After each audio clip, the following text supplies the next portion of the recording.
Welcome back, everyone, for another Murder of the Gray State episode. Tonight is going to be a very, very short one.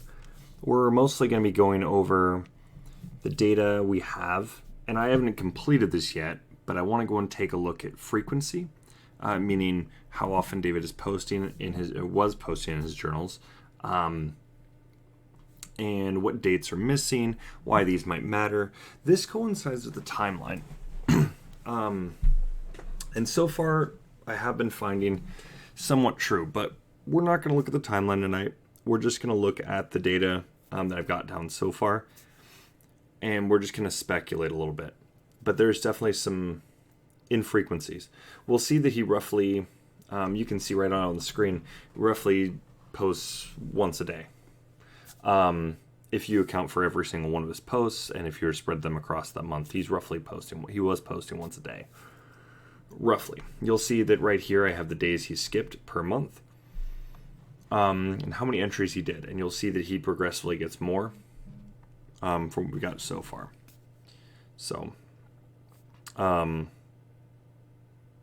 hopefully you guys have some questions tonight, because I definitely want to get to those, especially those that are new to the case. As far as I'm concerned, it could be a very big thing here. You know, you guys got questions. Maybe you guys are going to be the ones to bring that question that we end up looking into, and it just solves the case. You know, just completely we're able to go and start naming suspects, you know, just by going down rabbit holes, just digging. It's a possibility. I'm not saying it's likely. I'm not saying it's going to happen for sure, right? But it could. And that's the part I want to focus on. So, but this was actually brought forward to me through one of my friends, through the Justice for David Crowley and Family. You guys have seen her on here as well. She pops in the chat generally. Nova is usually the one she's been definitely hooking me up with some really good questions, theories, and all this that, you know, it's I as far as I'm concerned, any theory and every theory should be explored. Why? Because it's not necessarily a waste of time, because then we can really go and see, well, what can it not be, right? Or what could it be? What are the possibilities? What's the likelihood?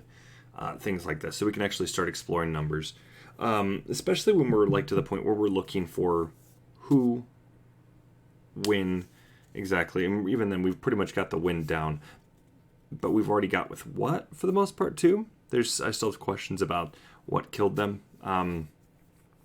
And some might say, well, I've looked at the data, it's definitely gunshots. Well, do we know that for sure? They're missing their heads. 2 of them are. Arms missing. Looks pretty, like, clean right out of the socket.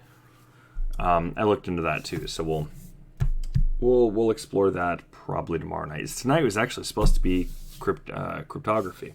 You know, going over ciphers and things like this. And we're going to go and test some things out. But no, I actually have enough right now that we're going to be doing Murder of the Gray State for the next 5 days.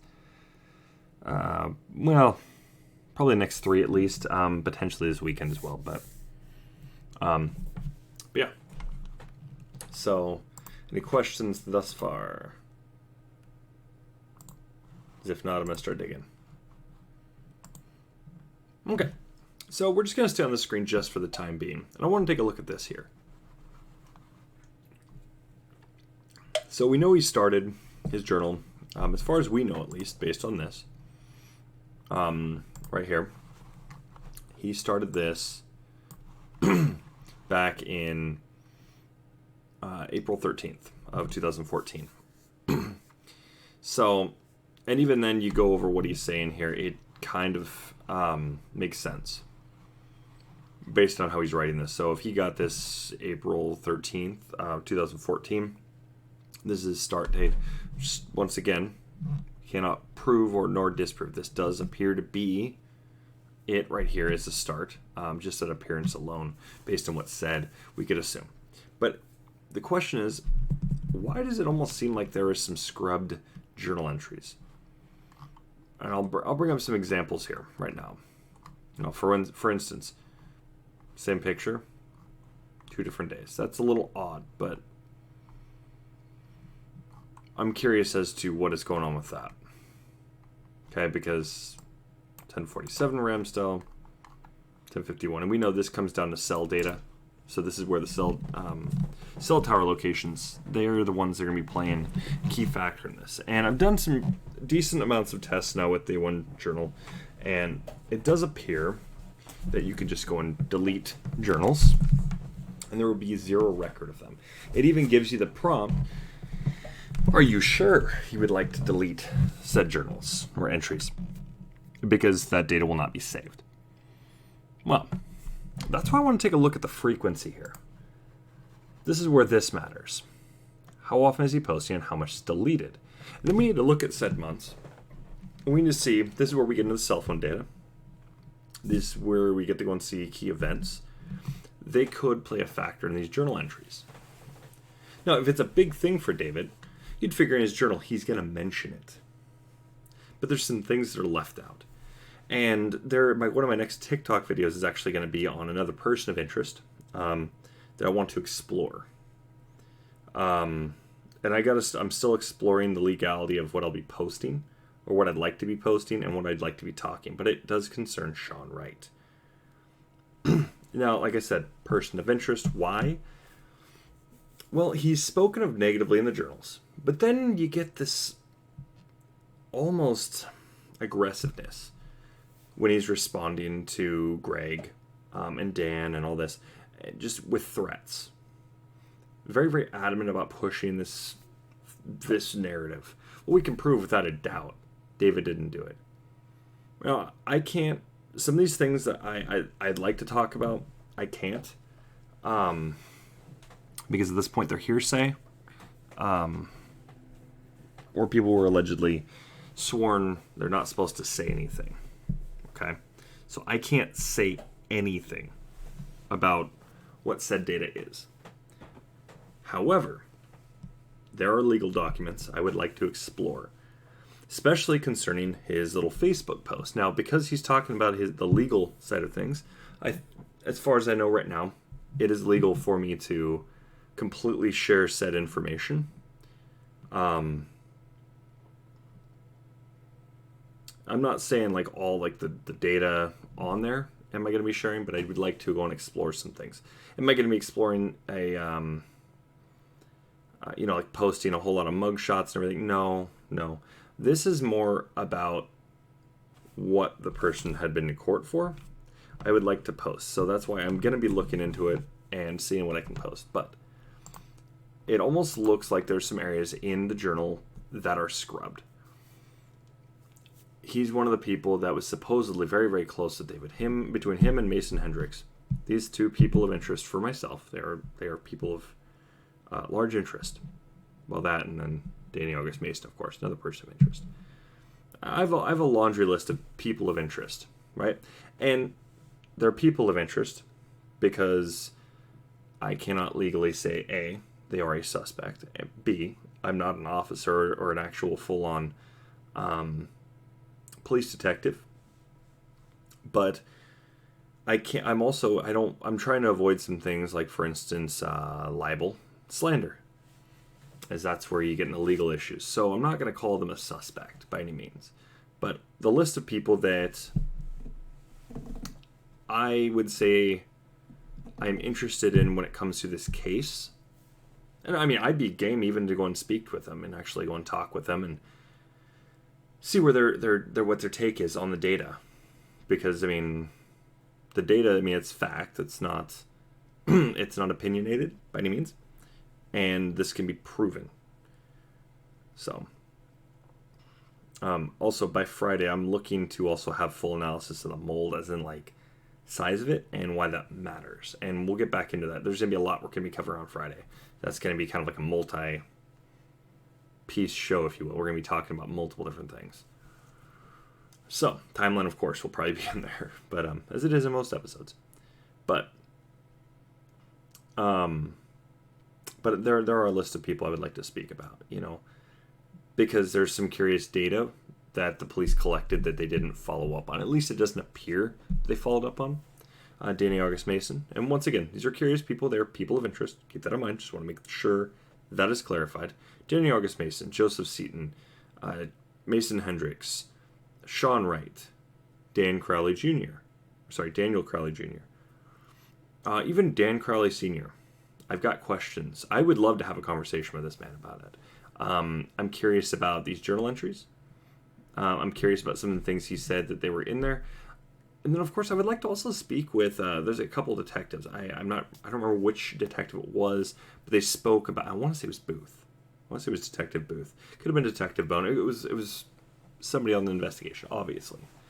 But they are the ones that, Klokanos. That's who I want to say it was Klokanos. They spoke about Christopher Peck's text messages with David on December 19th. There are none. There are 0. So I would like to know why they were not included in the FOIA.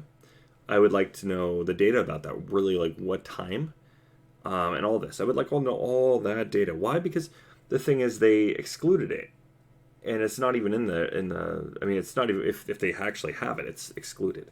But they do specifically say it's a text message on this. So I would like to have that information. Hey, Sophia, how's it going?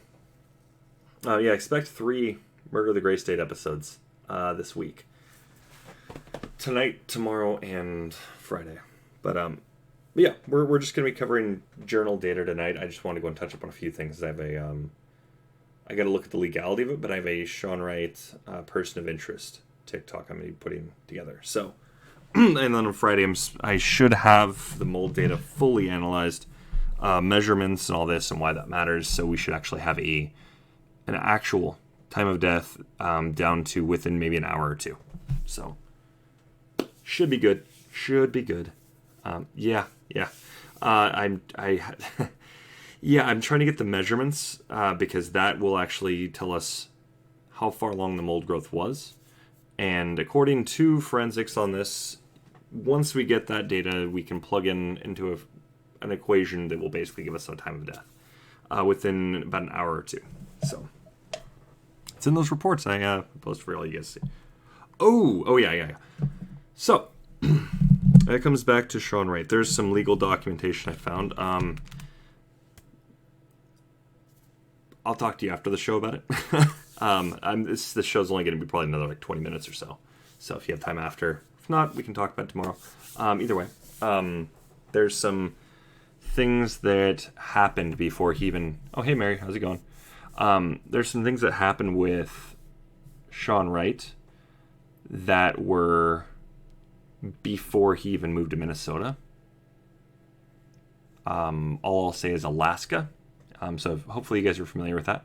I would like to speak about that because my question is, did David know about it? And if David knew about it, then I have questions about why he was hanging out with him still. That's all I can say right now. Because I think that would have I know if I had anybody in my life that I found out had a past like that, they would be kicked out of my life immediately. And that's what I'm thinking happened. Yeah, like I said, we'll talk soon. We'll talk very, very soon. But let's get right into this data real quick and just pound this out. I've only got 3 months worth of data. Just started going into July. I've been no sleep after work. I got about an hour and a half or so, 2 hours of sleep, and then I had to go and get kids to school and came home, fell asleep at the desk for like 4 or 5 hours. And then went and spent time with the kids after they got out of school, and then voila, here I am. So, but yeah. So, let's get right into that. So we're looking here. We've got 18 entries in April. He's missing 4 days. All right. To me, that seems pretty understandable. But once again, it depends on what you're keeping the journal for. Some people keep a journal every single day just to kind of notate some things. Hey, this is what happened on this day, right? So that way they can always go and remember it. That way they don't have to, actively try to hold some, ground there and, cement it in the memory, Some people do that. That way they can kind of focus a little more on everything else, on the other details. I'm gonna be totally lame by saying this, but if anybody's seen the new The Batman movie, there's people that journal like how he does in the movie. He videotapes every single thing he does. He goes slowly. It's that way he can go and notate. That way he doesn't actually have to remember. I think it's a good, solid strategy. But I mean, I don't journal. So, and even then, I would not do it that route. But some people do it that route though. Not with minus the videotapes, of course. But but then you got other people that they will journal every other day or once a week, and they just basically they'll data bank every single thing that has happened that was actually key throughout that week. The big things, maybe some small things, and then they'll go and just post it once a week. Some people keep a blog. I mean, there's all sorts of different ways on people why they use journaling. And with David, if we go over his very, very first post, and I think this is going to give us a clue as to why. So I'm going to go ahead. I'm going to read this entire thing. If there's any kinds of things in there that are kind of, we shouldn't be talking about, for instance, like his sex life, we don't need to really talk about that. Especially at this point, we know he didn't do it, so we're not looking at how his relationship was with his wife. Okay, there could be a clue as to maybe a potential, like a person of interest that could have been clued in with that route, but as I can see right now, it does not appear to be. But let's get right into it. So, Sunday, April 13th, 2014 at 7:39 p.m. It's a picture of Renia on the couch. It looks like she has some chips with some stuffed animals around her in the living room. It says, fear of writing? Suppose that's a fear if everything. Look, I'm on an iPhone and I don't feel like spell checking everything again. I hope this gets easier with an iPad. This is a life report, since I suspect my feelings right now in nostalgia or reflection might be of value. See, so he's collecting this data that he can go and reflect on. Okay.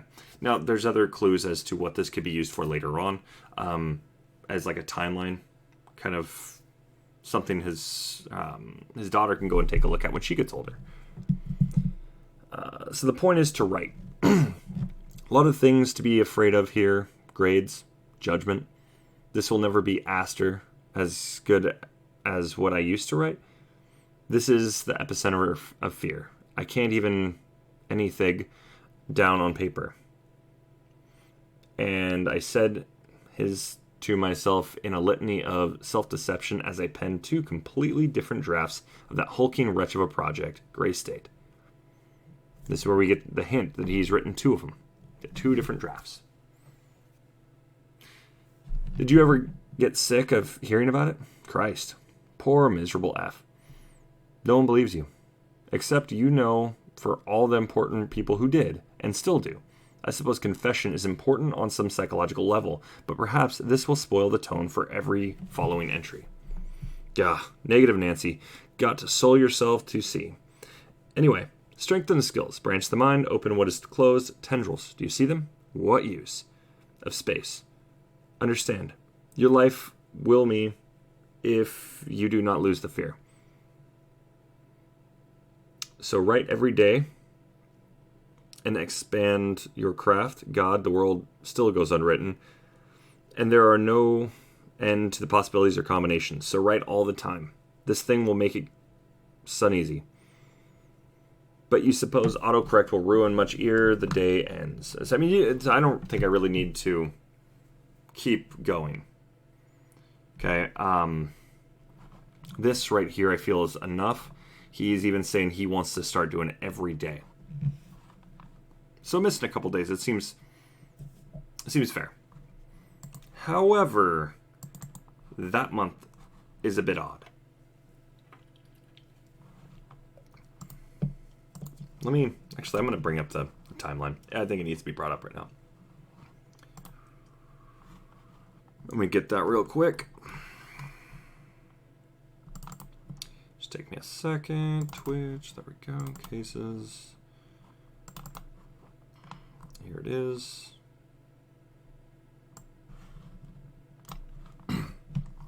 All right. So we're looking at what? April? Or is it May?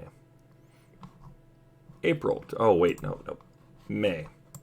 So what happened in May? We got all this right here. There's a bunch. let's go over these things. So it's got 3 day 1 journal entries, 3 Instagram posts. And that's on May 1st.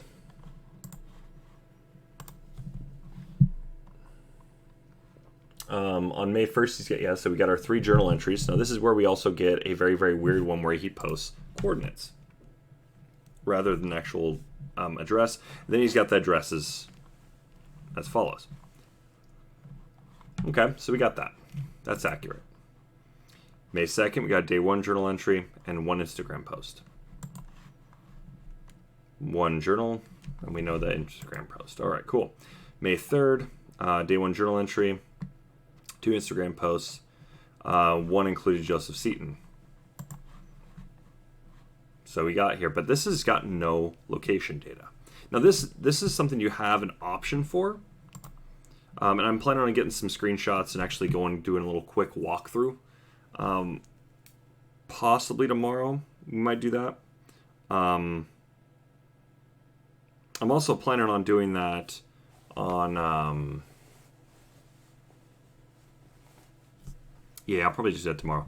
But there's going to be more with that because I want to go and kind of show ins and outs of day 1 journal and what it means. I'm pretty convinced right now it does appear that there was some data that was scrubbed. Now, this is where we have to get into the blacklight reports. We'd have to get into that. And that's where things are going to start connecting electronically. Like I said, Minnesota did a horrible job at even looking at this case. They're just god-awful. They should be ashamed. But at the same time, Electronics Crime Unit, this is their very first case, it looked like. So how much expertise did they actually have there? Probably very, very limited, if not at all.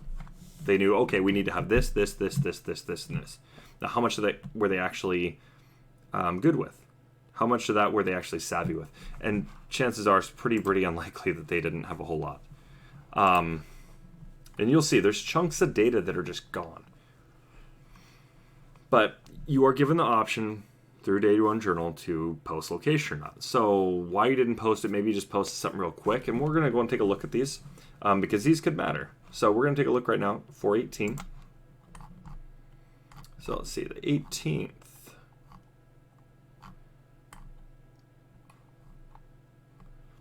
He was, I think this is in Burnsville. I mean, we can always look this up. It's in Adena. So we can always look up Adena and all this, but, oh yeah, he even says right here, hanging out in Adena. So maybe that's why he didn't post it. But this, I mean, it could mean something. If you're not posting, if you're, every single time you're posting your location data, and all of a sudden you stop, and then you start up again, why is that? Did you forget? But we got to go and see. Is there consistency with it? Is there going to be multiple days where it's like this? Well, we know in November, and I believe in October, is where it also just starts to, all location data is just gone. Why is that? Were there other entries that maybe you just didn't post? Well, we won't know. Exactly. Right. Exactly. So you can, I mean, it'll just look like, okay, this is it. This is the initial post we had. There could have been 3 before it and you deleted them and it'll look like that's initially. Yeah. I've been doing some tests with that and it's accurate 100%. And like I said, my big thing is also seeing it for myself. Not that I don't believe anybody or anything. It's just, I like to be able to see the data up front, experience something if I have to, things like that. So, like I said, I've been studying a lot on this kind of stuff. I feel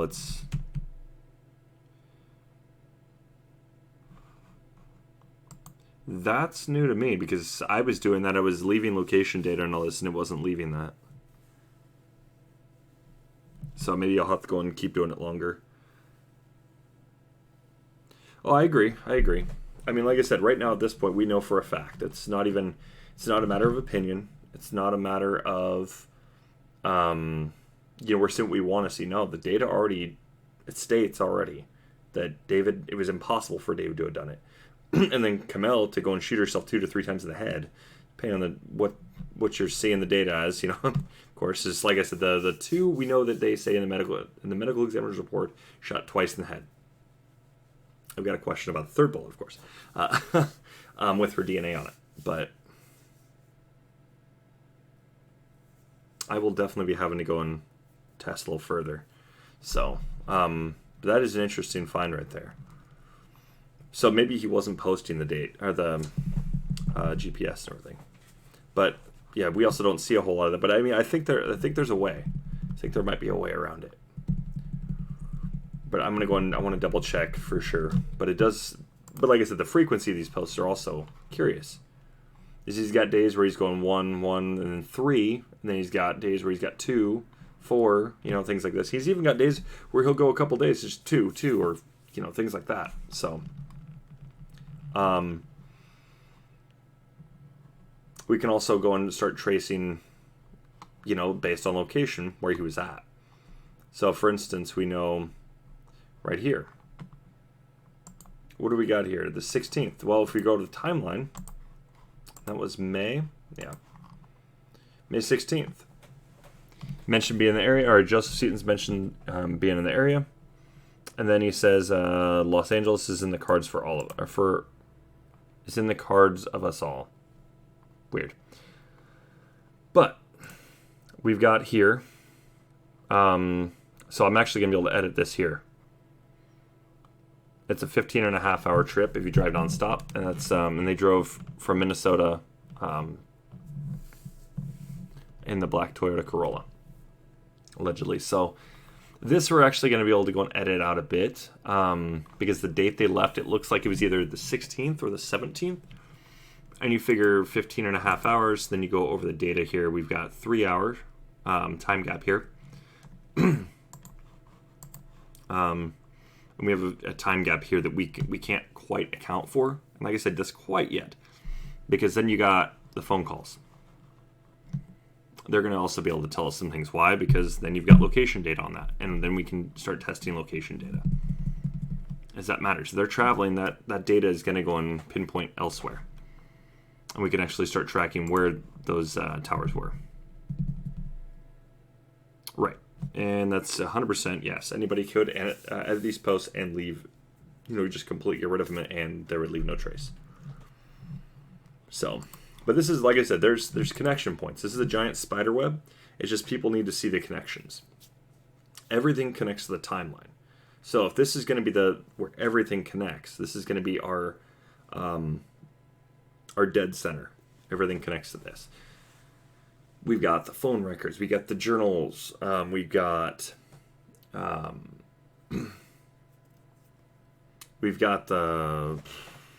Facebook and all the social media. So that connects into the timeline on part of it. And then we've got the other people that connect. Now we need alibis for these people. If they don't have an alibi, now there's reason to potentially consider them a person of interest. And then you've got motive. You got to figure that out.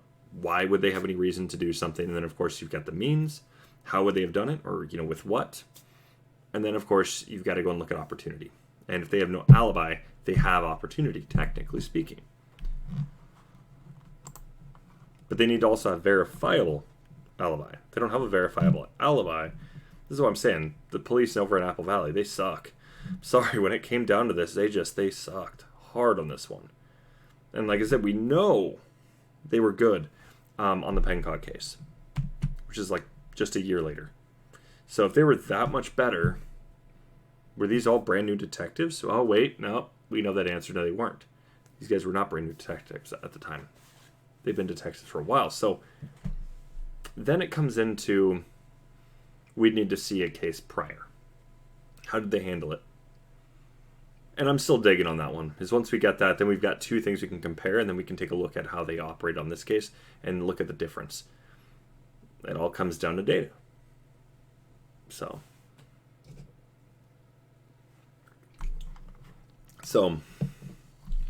but yeah, we can always take a look and see where he was at. You got to see how long he was in California for. And then once again, you can go and keep looking through this, and you can see where he was at. These are going to, like I said, these are also based on cell towers. Okay, so this is where the cell phone data comes in handy. We know the day one journal, he's got that on something with service. Okay, you can use it on Wi-Fi. If you're using it on Wi-Fi, well, still, that's why some of these are going to pop up perfectly like this. Using cell phone data, this is why you're going to get something like this or this. Because if you were to go and look at where these are at, then you have the difference between Wi-Fi and cell data. That's where all this is going to come into. So is he going to be posting these differently? Yes, possibly. Now we know he's got an iPad that we know he's posting in. So that also plays a factor in this too. Is that just going to be strictly on Wi-Fi, or does that also have service? And that's what we can go into the financial information for. So then we can take a look. What was coming out and why was it? Now we know their internet was Frontier. So they have Frontier. Then we just look for the Frontier payments. See what I'm saying? So this is all traceable. We can track every single thing. I'm sorry if I seem like I'm a bit more like sharper right now. I have Hunt Killer to thank for this. And I swear to God, this is not some kind of sponsored post or anything. No, it's just I don't know what it was. That first Hunt Killer I did, it was just like I just felt mentally just so much sharper after. So I need more of these. It's going to keep me sharp, and I like that. So I like feeling this sharp. It's awesome. So any questions? Because we don't have much more than this. So if not, I've got just a little bit more to go over, and then we're going to go and I'll be calling it for tonight. So, but the parts we want to go on, like I said, we want to really pay attention to is frequency. So looking at this data here, how many days are skipped, and then how often, on average, is he going to be posting? Then we want to look at total entries. How many days per month? How often is he posting? These things matter, because now if you start seeing a pattern, see, this could just be like, okay, he's just getting used to journaling. And now at this point, he's pretty accustomed. This has already shown this. A month later, pretty accustomed. And then he's gotten more used to it, and he's actually becoming a lot more enthusiastic about it. So let's see if this drops off. And so far in July, it does look like it is already dropping off, which is interesting, because then you have to, like I said, look at the timeline. What happened in July? Then you've got what happened on the phone. Is there a whole lot of phone calls coming in? Then we got, other things that kind of been occurring. So, any questions, comments, concerns? No? All right. So, I'll hit you up here in a second, Sophia, and we'll continue talking about this. I've got some things I actually want to go and bounce off. I've got Greg. I got some things I also have to bounce off as well. So hopefully I'll be able to go and get in contact with him tomorrow as well. So might have to make a whole group conversation. It'd be good fun time. So, but we will talk to you guys later, and you guys have a wonderful rest of your night. Right, welcome back everyone to another episode of Murder of the Gray State. Sorry, I'm about 30 minutes late. Oh, yeah, sorry. A little bit of an update and a few other things going on. And if I'm being honest, I was a little hungry too, so had to go and warm up some food and get something going, and then, I am good to go. So tonight's not going to be a super long episode for a variety of reasons, none of which I'm going to share. That's okay. But it's, I cannot find the equation at all. I looked through all of my notes, including areas, like other notes I have about other things that are going on, and I couldn't find it anywhere. It's really bizarre. It's bothering me. I couldn't find my bookmarks. I know I had. I had them on Wednesday. I'm 100% positive, so I don't know what happened, but my bookmarks were there. My links, I couldn't find them anywhere, and they were in a WordPad document. So when I was looking Thursday, couldn't really find them. So I was like, okay, that's weird. I was like, maybe I just misplaced them, something. I've been just scouring through my computer for a few hours now. I can't find them. So I don't know what happened to them, but I had them. So to me, I'm not really sure what's going on, but it weirded me out. So tonight almost wasn't a show, but we're going to go ahead and we're going to go and break this down as much as we can. We're going to go ahead because there's not a whole lot of data And it took me a while to find this out anyways, and even then I had to go and kind of fine-tune it. So, yeah, I really wish I would have had this done a while ago, but, well, you know. It's kind of weird because I was talking about it one night, and then the following day I can't find it anywhere. That just bothers me. So, I'm not sure what's going on with that. But, regardless, we're going to be trying to go and figure out the equation again, refiguring out the equation on mold size. This is going to be huge, because if we're able to determine the mold size, we're going to be able to get this done within a couple hours. That's the great thing about this, because this is according to some of these reports we've already gone over. So if you guys aren't familiar with the mold data, go ahead, check out some of the, I think Catherine Michelle and Greg Fernandez Jr. would have those, because they were just Twitch streams for me. I've got things that I'll probably pop up tonight if I've got them on my, if I've got them in the folder in here. Let's see if I have that. But if not, then I could just want to save those too. So we'll see. Yes, I should have them. Perfect. So I'm going to bring these up so you guys can see just a few different things here.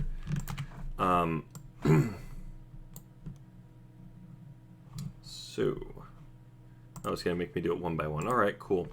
So we're just going to kind of return back to this, and we're going to go over all the different tabs I have up. This has got all sorts of different information, whether it be from, what types of mold, the humidity that could have possibly been over in Apple Valley at that time, yada, yada, yada. All the data we're going to need is you're going to need humidity, and that's going to go ahead and help you kind of track down, can mold grow or not. So that really, it comes down to, if I'm being honest, it comes down to two different molds. We're going to really have, most likely, and I'm still trying to figure out this data here. I'm pretty sure it's 3 to 7 days after it's done. I'm like pretty sure. So this, and that's after it's basically made contact, right? And its mold colonization generally begins between 3 to 7 days after attaching to subject or subjects. So that's generally, and that depends if it's within a specific temperature frame and all this, humidity levels, things like this. This is why this is huge, because then you've got the back door. Now, I want to go ahead and explain that whoever did leave that back door open was an idiot, because this opens up a whole different list of things that we can use against the narrative. As we know, mold already basically shown by it, well, it actually does by itself, shows it was impossible for David to do it. Now, there is possibility that there could have been mold also on Kamel, but it was not listed. It does appear so underneath the corset. So I'm still analyzing it to see if it is or not. I'm actually going to go on ahead and calling, what's it called? The Hennepin County Medical Examiner's Office and asking, just asking the simple question and see if they'd be able to go and give that information or not, because that would be absolutely vital. Because if that is mold, then, or if that was mold, then yes, that is going to be, that changes some things. Now, it's still impossible for David to have done it, because David would have had to, it doesn't necessarily say it's impossible, but it really comes down to the amount of mold that's growing on or inside David, and then on inside Kamel, and then his daughter. However, there's still no blood, and there would have been blood, so that means there's cleanup that happened. So even if there was a possibility David was involved in this, and that's a 0% chance, but let's just play ball with the narrative here. If there was that chance that David was in on this, there would have been other people involved, because now we're talking about cleanup. Okay, there's no blood anywhere other than on the wall. There's nothing like this that you'd expect, pools of blood. And, the thing is, then we've got the dog hair. Can we actually go and rule that out as being another possible dog? We can't actually rule out another dog as a possibility. If the narrative basically claims, and other groups and other people are claiming, that David had to have done this, right? they can't really rule out another dog. Why? Because there is white fur. And it's a pretty good amount of white fur all over the place. So if you've got a bunch of white fur, and Paleo's only got some white patches, really, right? You know, so that's why we're going to need to go and analyze this. That's going to be my next episode. Most likely tomorrow night, we'll be going and covering Paleo and the data we have on him and why this matters. And this is going to go back on dog poo and vomit and all this. What we're lacking, essentially. You know, we've got dog poo there, but it's all like dried and it's normal dog poo. Then you also go through the video footage, which the graystage.wordpress has access. You can see that if you're part of the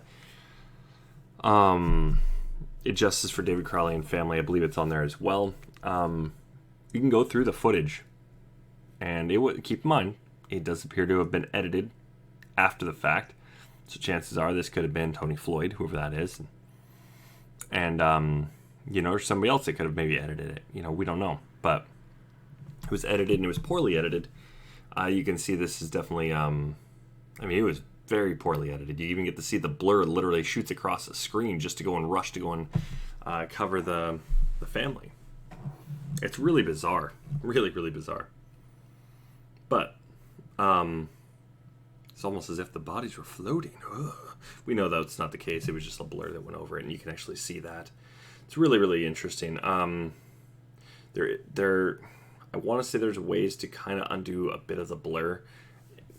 I'm going to look into it myself. As I think there's a way we can actually get rid of the blur. But that also depends if this was also edited by the police department or not.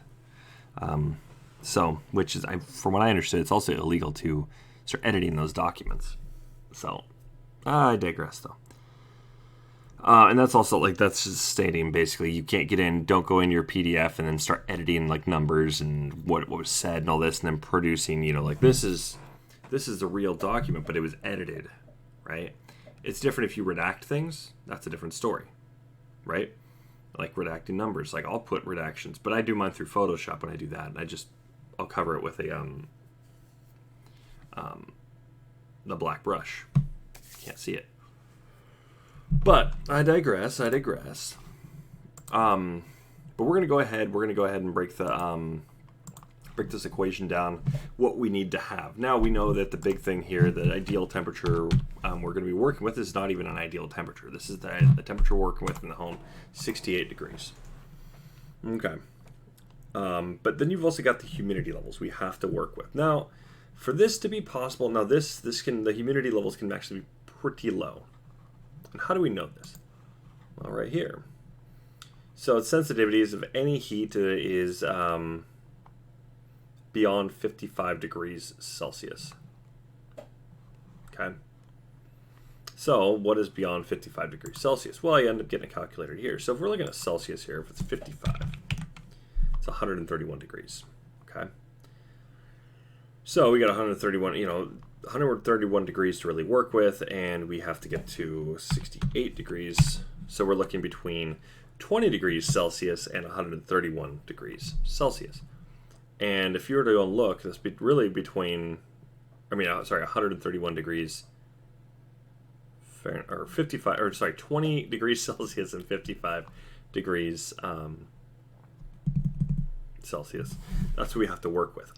But because we're the States, more often than not, we use Fahrenheit. Why? That's easier for us to remember. We use the metric system, right? So, do we use Celsius here? Technically, yes, but more often than not, what we use is Fahrenheit. Okay. Now, Celsius, it goes up by larger increments. You're going to start getting at decimal points if you start using Celsius, right? If I go 55.5, you'll see it changes just by a little bit, but it changes. Okay. You go like this. Watch, I'll show you again. See? That's just by changing it by a whole number, right? You know, we go 5. It's 10 degrees, so it's like, I think like 15 or 16 degrees Celsius, I think. Oh, maybe not. Yeah, so it gives you 20 degrees, yes, 28 degrees Celsius will give you 68 degrees. So that's what we're looking at here. This is our little workaround area. we're trying to go and make everything make sense here. And we know that the highest temperature this can work at is 131. And even then, that'll probably be dying off around this. So we're looking at probably about 130 degrees. And this is going to be about 41 degrees is the lowest one to work with. Well, we know 68 is right smack down the middle. You look at these other molds, it comes down to this whole, they have a lot smaller of a time frame or a temperature frame they're willing to work with. So I narrowed this down. This is what this comes down to. We already know these. It has to be these two.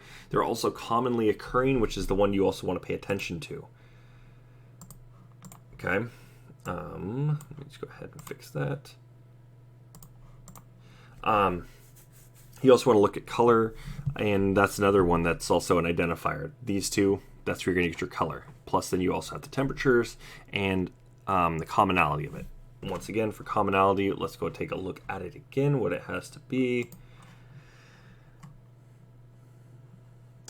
All right, there it is, right here. Ecological traits. Now, if you look at this word here, that's just a big fancy word for saying it's common. Okay. Now, this is the one I'm leaning on. This is what I believe it's actually more than likely. Why? Well, it's more abundant in temperate climate regions. When you have continental temperatures, you got cold winters, hot summers. That's what that breaks down to. Temperate, it's kind of just like all over the place throughout the year. It's pretty nice, pretty decent average temperature throughout the whole year. It's not too cold, not too hot generally, but it can go and it can dip a little bit in either direction. Based on time of year, time of day, all sorts of other things. That's why it's temperate, right? But the other thing you also want to look at is right here. Likes these. And this is where you get into the crime scene. And you got to go into the kitchen. So let's go ahead and get right into the kitchen.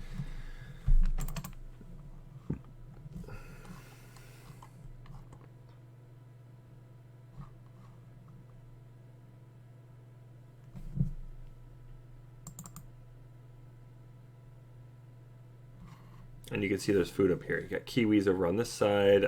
There's like bananas over here, garlic. And that's the important part we want to pay attention to is garlic. It's right there. So if we got garlic there, and where do we see garlic? Oh, that's right. Garlic. We're also looking for the stomach contents. What did Renia and Kamel have? Because they each had the same type of material in their stomach. It was tan colored. Same type of material it looked like, apparently. And that's all based on the lab reports, or the medical examiner's reports.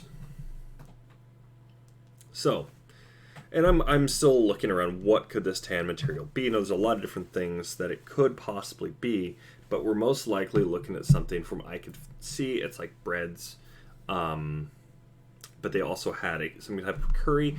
My gut is telling me, no pun intended. Okay, maybe a little pun intended. My gut is definitely telling me, and I'll show you guys this right now. This is the interesting part. So we got to get right over to that counter real quick. That right here.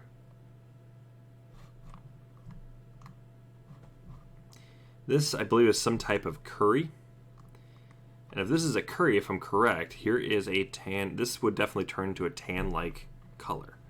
You get garlic that's also going to go and change. I believe a lot of the time, with a lot of things I've worked with, you get garlic, you get, and you put that into things that does give a yellowy color to some things, which could technically neutralize this color and turn it more of a tan. You've also got egg, once again, yellowy. It's also going to lighten it. It's going to change it. Then you got butter that will also change it. This is usually more like a tan color, especially when cooking with. So this is where we get into some things like, okay, do we have to look into some recipes? Yeah, I kind of think we have to. Just so we have the information here. We don't know what else was really being used. We know there is butter, there's an egg, just one single egg. You got this curry here, and you got some garlic here. And this appears to be open, and the thing is, we want to make sure that is open. And I'm probably sound totally like a chef now at this point. No. But yeah, this is open. You can see it right here. So probably used. You've also got some scraps over here. So we're probably looking at, most likely, it's going to be garlic. So, and my question is, was there mold in the garlic? mold or yeast or something like these lines. Is that will matter to it. Now, this could be like ginger over here on the counter as well. So if there's ginger as well being used, question is, what could this be? So, but we'd also have to look in here, and we can see it was definitely something that was cooked in here, possibly eggs. Not really sure what it was, but it was definitely something was at least sauteed in here. So this could have been like garlic and butter, right? I don't know why somebody would saute it, but I mean, I'm sure there's recipes where you saute butter into things. But so we got to analyze the kitchen. This is going to matter because those stomach contents. Now, if we have garlic, I would definitely say right off the bat, fair to assume it's going to be Penicillium sp, right? That's most likely what it will be just from that. I'm already assuming so because color choice and things like this are going to lead it towards that path anyways. Okay, so this is most likely what it is. Okay, and you also look at what they like to eat. This is what it likes to eat. So it's a saprophyte. Or saprophyte. It likes to suck the nutrients out of the dead and decayed substances. So this is going to be your typical, this wants to eat a dead body. This wants to eat roadkill. Okay. It also inhibits bacterial biofilm formation, in part by producing penicillic acid. So it likes to break some things down. So you're going to see a lot of bacterial activity, decomposing body. This is going to happen. You're going to have that bacteria roaming around. It's going to love this. And then, of course, you also have the toxin that it does produce through spores. It also carries it through... it could carry it through like bodily fluids that were excreted.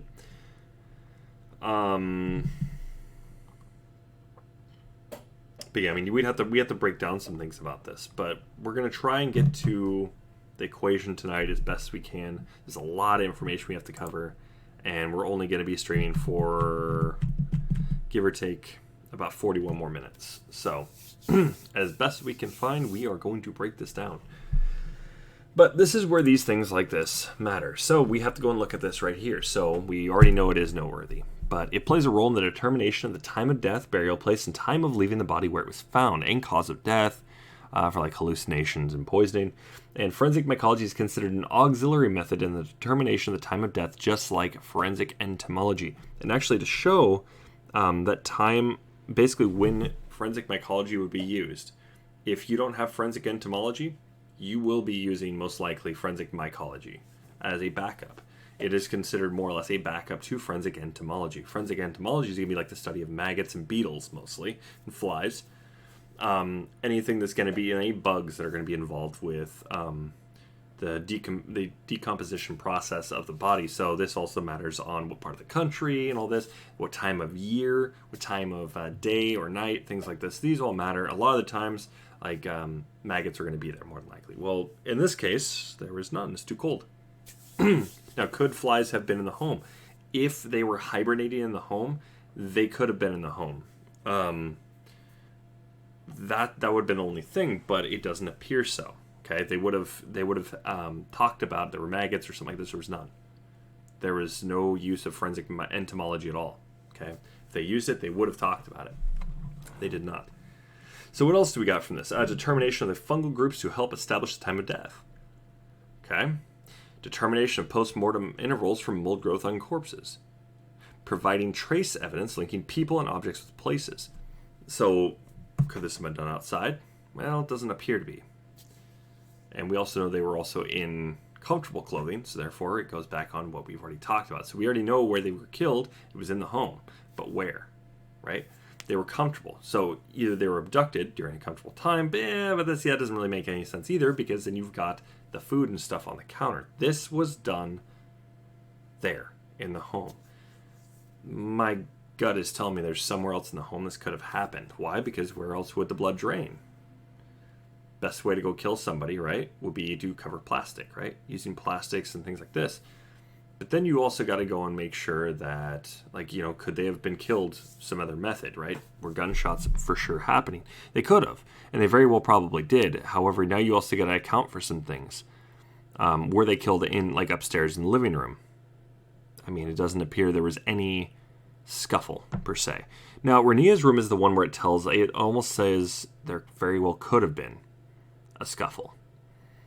Okay? Because it almost looks like she was fighting on her way out, running back into her room somehow, or running out of it, for whatever reason. It looks like that's where our traffic is going to be. Our, what would be the best way to describe it? It's more of our energetic type of traffic. And I mean, she's a little kid, 6 years old, so she's going to be energized already. So that really comes down to, okay. She very well could. It just could have been somebody she was excited to see. So there's a lot of different ways this could break down. All right, so our next slide is this one. So what do we got here? David Crowley's autopsy report. 720-gram liver has an intact, smooth capsule with post-mortem mold growth. The parenchyma is tan, brown, and soft. Basically just means the body's been sitting there for a bit. Sectioning reveals no mass lesions. Gallbladder contains no bile or stones. The mucosal surface is green and velvety. Means the body is drying out.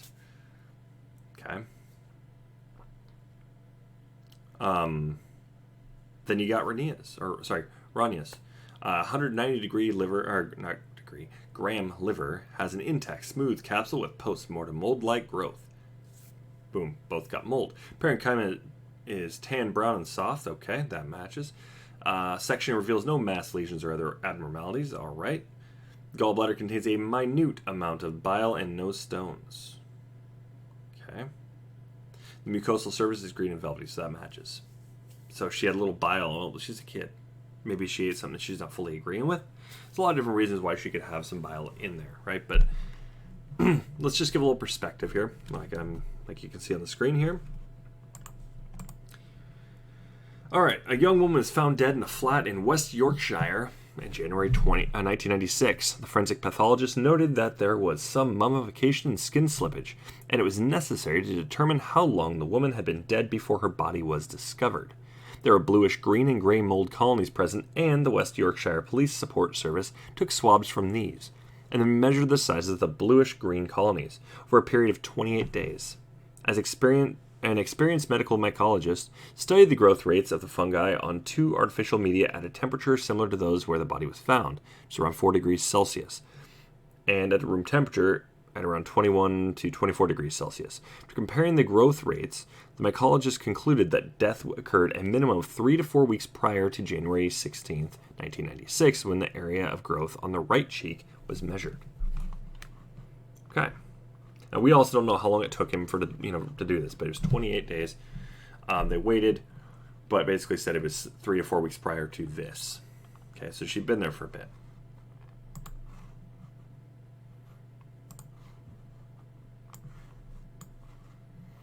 So, what do we got from this? So test 1, 4 degrees Celsius. That comes up to 39.2 degrees Fahrenheit. Test 2 is 20 to 24 degrees Celsius. That comes down to either between 68 and 75.2 degrees Fahrenheit. Right, just to go and double check that. We got 24.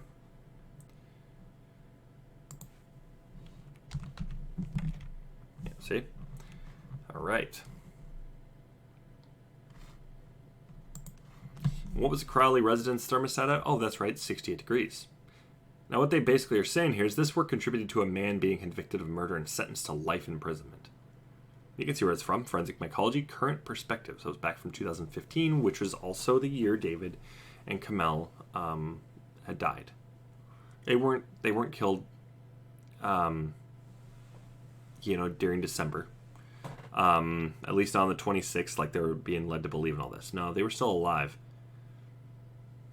Now, that's the question here. Were they being held captive? Is it possible? Well, see, Dan Crowley Jr. had claimed, but it was I believe the 28th, he had stopped by and, he didn't bother knocking. He just dropped the presents off. Heard / possibly seen Paleo, but then just kept walking. So, if it was on the 28th, if he did see him, why didn't he, why didn't he see the dead bodies? Well, that basically gives us anywhere from like 28th through the... Technically, I believe it'd be like what not 17th, it'd be what, 14th?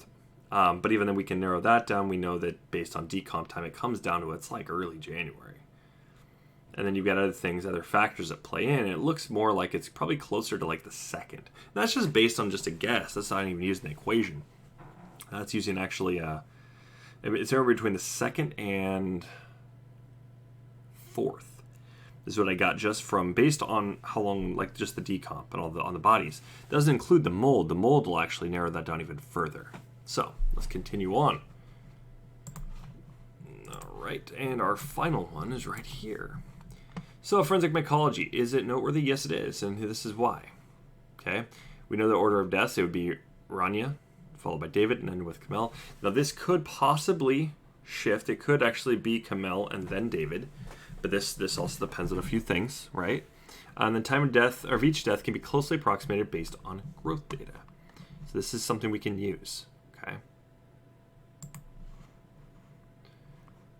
Whoops, nope, there we go. Let's see, is there anything else I had on there? No, there's not, okay.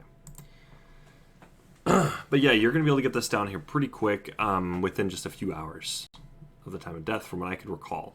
That's what I had when I was breaking down the equation. That's basically what it had led me to go and see, was it would take it down to within a couple hours. Okay, so what do we got here for our other ones? I believe it's Aspergillus fumigatus, if I'm not mistaken. Yes, it is. That's the other option. So let's take a look. What is this Aspergillus fumigatus?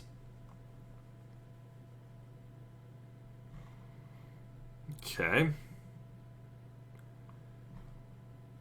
Species grows well at temperatures up to 45 degrees Celsius, or even higher.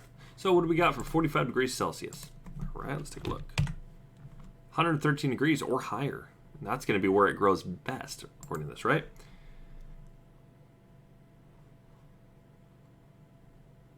Grows well at temperatures up to, and even higher. So we know it's going to grow real well, okay? But they mentioned 45 degrees for a reason. Okay. It's a thermotolerant, thermophilic fungus, able to grow between 12 and 57 degrees. Do we already have that down? Yes. I'll show you. 12. That comes out to 53.6. And what was the other one?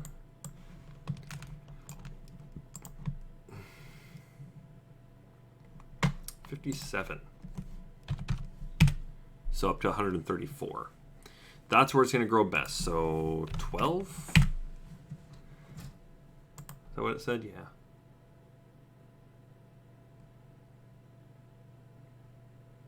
And they even say right here, it breaks down even better to 37 to 43. So what are we looking at? 37 to 43. Let's see, 37. 98.6. So this likes to grow when the body is fresh.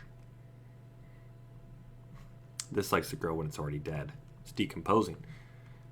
This is going to be one that, all the studies have found this one does grow on dead bodies, and it will. It could be fresh or not. This will still grow. But where it grows best is going to be at something that's still got some heat to it. So chances are this points it even more in the direction of penicillium. Okay? But its growth time is between 3 and 7 days, I believe. So we got that to worry about now. What else we got here? So now we got the water activity. So growth requirements. Maximum growth in vitro when incubated at 37 degrees. pH is 3 to 8. Minimum available water requirements is between 0.82 and 0.97, making this fungus a secondary colonizer, see? So it's not going to be the primary. Viability is maintained at temperatures up to 70 degrees. And this fungus can sustain pasteurization temperatures 63 degrees Celsius for about 25 minutes. This is not our one right here. But what else do we got here? Growth on building materials or indoor environment. Okay. Readily grows in the indoor environment on dampened building materials, plasterboard, wood, chipboard, ceiling tiles, cardboard, and insulation material, usually producing a light to medium growth, gray to greenish green. A fumigatus has been also found in wet spray applied cellulose insulation. Grows often well in indoor organic substrates such as house dust and other cellulose-containing materials, in humidifier, air conditioning systems, and air ducts and filters, as well as on household articles made of linen, leather, and paper. Okay? These things matter. They really do.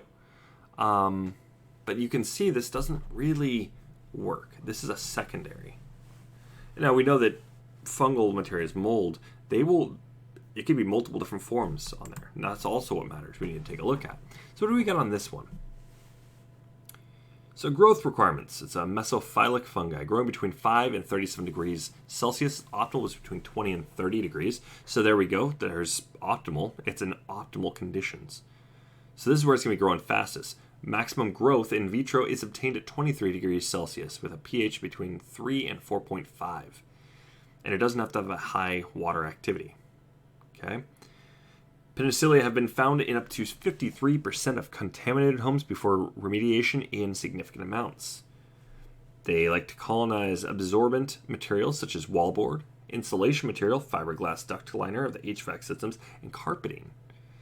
So this would have been in the carpet too, which we've already found in the carpet. So that makes this even more, this is it. So we know it's a penicillium. This already gives it to us. Why? Because the other one doesn't really like that. Could it possibly? Yeah, but it doesn't really like to. Carpeting is going to be this guy right here. Okay. So what does it mean by specific settings?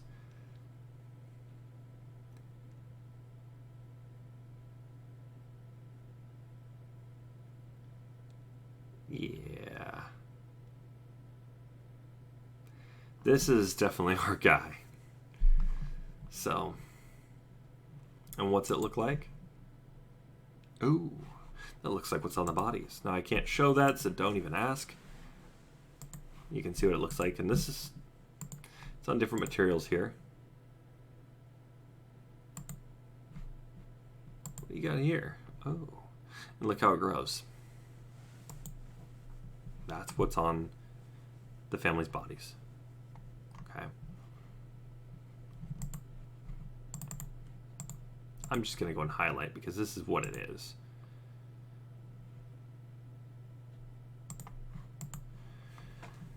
But it's got a growth time of 3 to 7 days. And if it's in vitro, which is going to be at 23 degrees Celsius, what do we got? 73.4. Could that temperature of the home hit up to 73.4? Well, this is where that back door comes in handy for this. That temperature is going to fluctuate. So is it going to be able to hit this point just to bring it back down? Well, it depends on the coldest temperature that's getting in. If it's a really strong gust, because the temperatures have the temperature settings, they have sensors in the home, right? They're going to be able to basically say, okay, this is colder than 68 degrees. And they want this at a 68 degrees. That's what the temperature setting, or the little temperature, or thermostat it's got it set to. 68 degrees is what the home will remain at. So if it's going to remain at 68 degrees, is it going to drop below there and go and hit up above? Yes, it will. But it's going to be, it'll raise the temperature just to combat the cold air. Generally.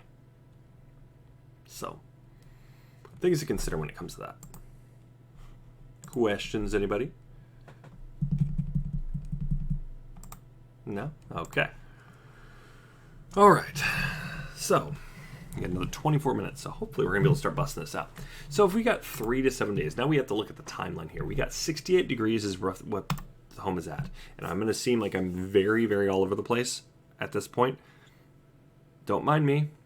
It's going to end up being this way no matter who does this. But there's all sorts of data we have to plug into this. So right now we're looking at roughly, I don't even know how the equation's totally broken down, so I'm trying to go and figure it out myself. To figure out y, which is going to be our what time of death it is, and it'll be a general average. Well, not average, but it'll be a rough guesstimate still. It'll be educated. It'll be a very educated estimate here, but it's not gonna be perfect. It could be off by like a couple hours at most.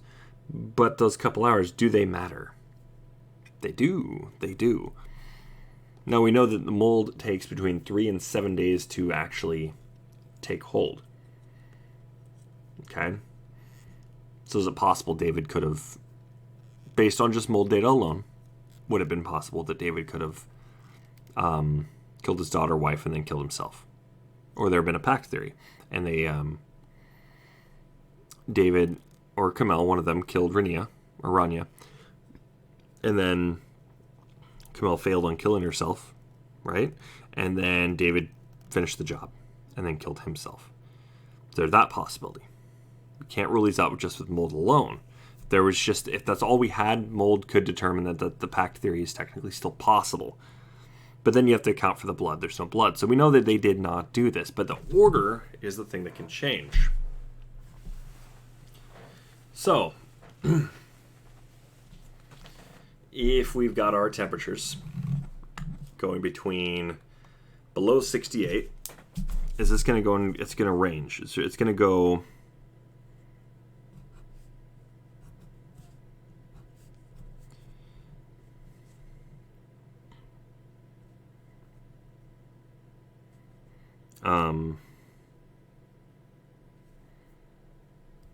It'll have an A temperature and a B temperature, which is going to go above and below, right? Now we don't know how much fluctuation is going to be, but we know it's 68 degrees is going to be the optimal, and we know that's what it's set at.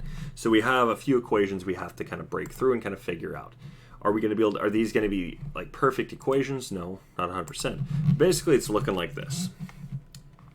It's looking like A is less than or equal to 68, which is less than or equal to B.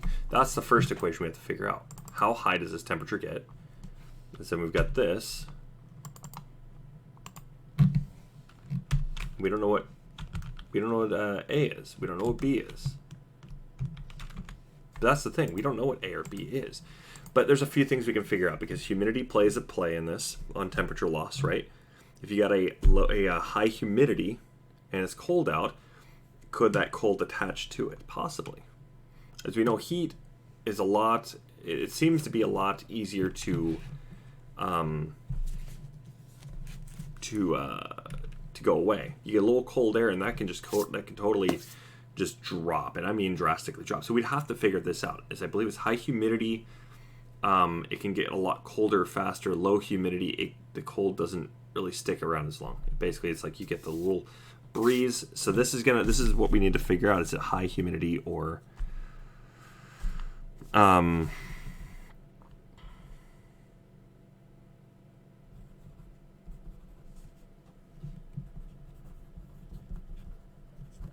they're reliant on humidity levels.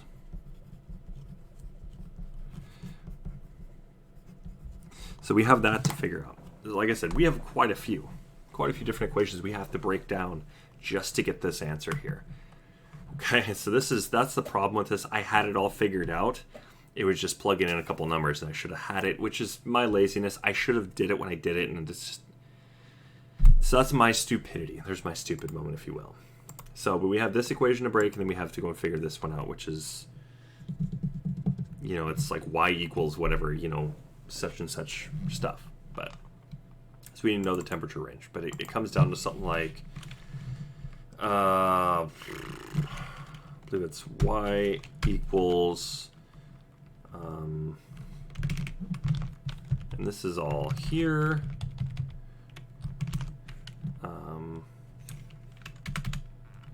whoops,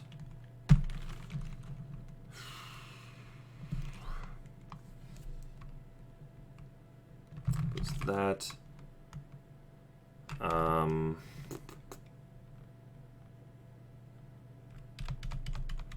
So we need to know the range. So I don't remember what that is, but it's like the range. It's that temperature range. I don't remember the whole thing. I had it. It was all figured out. This is frustrating. Which is, like I said, the temperature range of this is going to be dependent on humidity levels. That's going to be the big thing here. So we have to figure that out. Then we got to figure out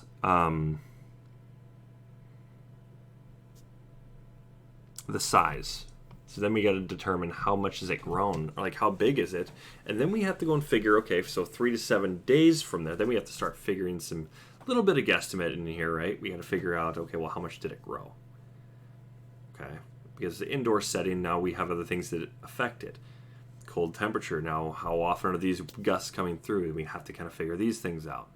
And we can just do just kind of a, every like 15 minutes, we can just figure some things out, and then how much would that adjust said mold. Okay. All right. So, let's see. Any questions? No? Okay. I'm going to make sure my mic is working. Perfect, it is. Okay. Should have checked that first thing when I first started, but that's besides the point. So, that's just part of the equation we've got. Which one was this one? I'm waiting on getting this one. As I saw this, and it does look like it'll probably have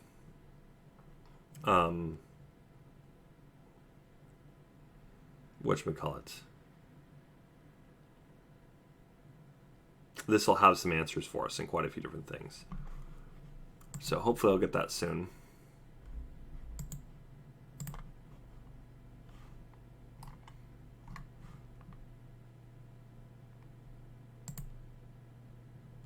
Whoops. Didn't mean for that one. Let's see. But then we've got this. This is humidity levels and all this. We can break this down. How do we break that down? Well, we've got a humidity calculator here. So, let's say his indoor temperatures are usually fairly low. So we can go and calculate out temperature here. Okay, so this is where we'd figure that out. So this is, and they said inside humidity at the range between 40 and 60. That's what they wanted at. Okay, so let's take a look at our temperatures again. So 27 is pretty high. So let's go ahead, we'll drop it down. As that was a... Let's take a look here. Let's say... We'll say 15. Let's try that. And we got to figure out the humidity here. This is where we brought this up here, and this tells us our rough guesstimate about humidity. This is outside humidity, so they're saying 53%. All right, so let's go ahead and we're going to run with this. So this is going to be a guarantee we have our 53%. Okay. So that's saying 4.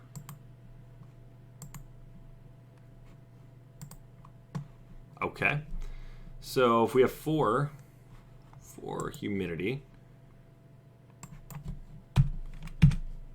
then we're going to look at the mold and mildew threshold temperature. Oof. Falls way too far down below. And this is also on Fahrenheit. Condensation. How much condensation? This is going to be cold in that house. We look at 7. What do you got? So it'll probably be higher temperatures is what we're looking at here, because it's not going to be able to match this growth. So we need to figure that out. Once we figure this out, then we're going to have a rough estimate what we're going to use for that range. We're going to do kind of a high and low, and we're just going to do an average, which is going to come down to the temperature we'll have minimum and we know it's going to hit roughly around that 68 degrees, roughly. Okay, so that's the big thing here. It will hit roughly around that 68 degrees. It's just how often it's going to be at that time. So then we can actually plug in a time. I believe we can get intervals. So every like 15 minutes or so, every 30 minutes, we could say. Then you've got other things that can play into this factor as well, of course, which is wind speed, because then if you have a faster wind, that's going to be a bigger gust that gets in the home. However, we don't see papers blown around. And this is the part I want to go and show you guys. Is if it was a big gust, you'd have papers blowing around a little bit. So do we have any papers blowing around? It's not really a whole lot of papers over in here. But it will also solidify the poop a lot faster too. Cold wood. This would have flown right on off. It was a big gust. So there was no big gusts. And even then, you also got to look at the wind direction. So what was the wind direction? This also plays a factor. So the wind direction, oh, we need this one here. So if we're looking at January 2nd, so this is going like northwest. So that's not going to be blown into his home. Let's take a look January 3rd. At 11:53 that night, it was blowing his way. So that could have gotten his home. But no papers were blown around. So we know the wind did not get in there. And it wasn't a very big one. It was 17 miles an hour. So it's not a huge, strong wind. So it might have shook the paper a little bit, probably what happened. Let's see. January 1st, was it blowing in his... That wouldn't have done anything, really. This would have done maybe a little bit. That wouldn't have got really in his home, so... chances are unlikely, but like I said, this is going to go and matter on how often these change. You can see humidity levels that change. Okay, but you've also got, see, if these aren't going to be able to blow into his house, they're not very hard, right? Are they going to get to, is they're going to be really going to affect the mold a lot? No, not really. It'll adjust the temperature sensors most likely. We need to know where those sensors are. And then if it does affect them, then, well, once again, by how much? And we can even see the temperatures based on these days. So let's take a look at January 2nd again. So we got this here. Let's try 24 degrees. Let's see what this gives us here. So that gives us 6%. All right, let's go ahead. What was our humidity then? 75. Okay. So that gives us a 9. So what does 9 give us?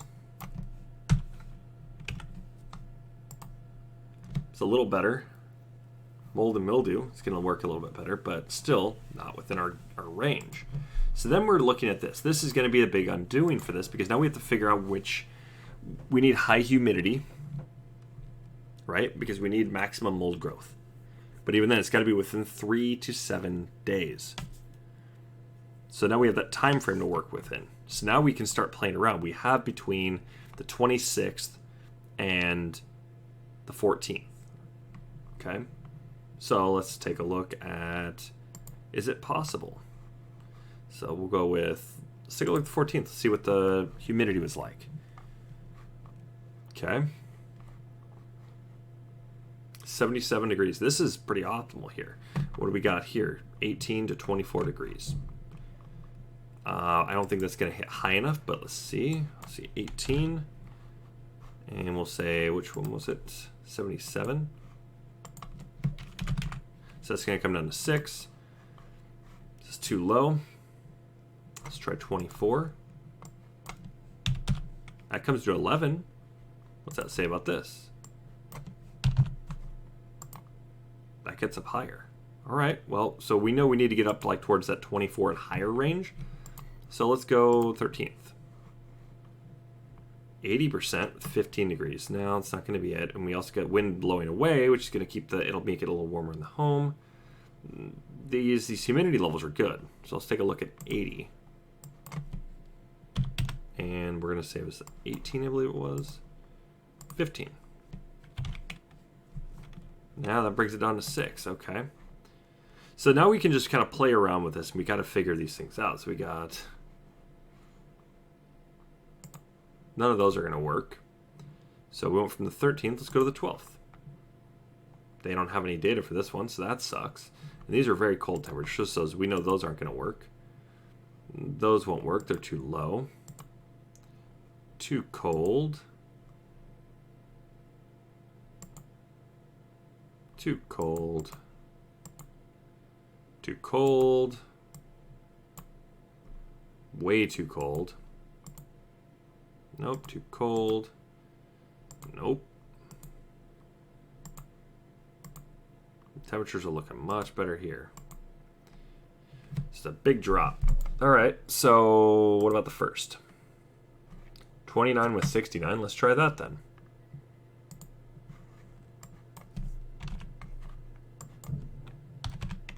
That's 11. Okay. 27 was 69. I'll try that again. That's 10. So we're more in the ballpark here. It's probably going to be like the low 30s is where it's got to be with some, like, let's see. What would work? Let's say 82 and we'll say 31. That's 14. How does that look?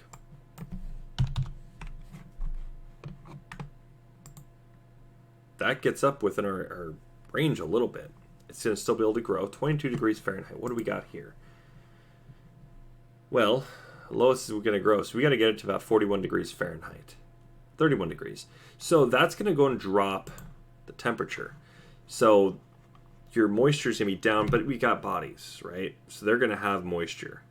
And with their body cooling and all this, the bacteria breaking it down, all this, there's a lot of different ways this is going to be able to work. So this doesn't mean the mold can't be on the bodies and working. But we're trying to go not get it below this degree. You see what I'm saying? So we have to look at that. That's going to be a big player when it comes down to all this because, well, with mold, you know, that's just going to come down to it. It's got a specific temperature where it's going to grow at effectively. And other than that, it's not going to. So let's take a look at December 2014. Then. So now we're looking at December. Temperature should be a bit higher, if I'm not mistaken. Oh, does not look like it. Oh, but then you got the 26th and 25th. But then we got to look at humidity. So let's take a look at. Let's take a look. We're going to go and just go and we'll play. Look, we'll go and play along with the narrative here. Now we're hitting temperatures that are going to work. 31 and 92. Ooh.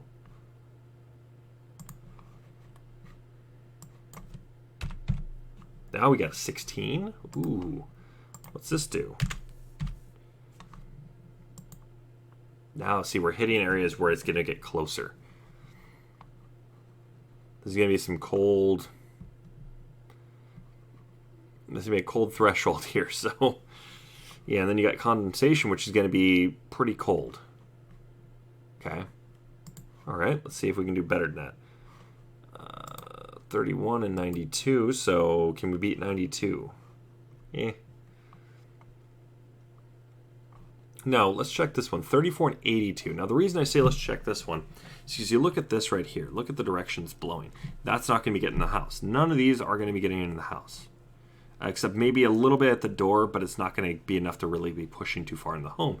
So we're looking at these. These are pretty solid numbers here. So 34 and 82. Let's try that.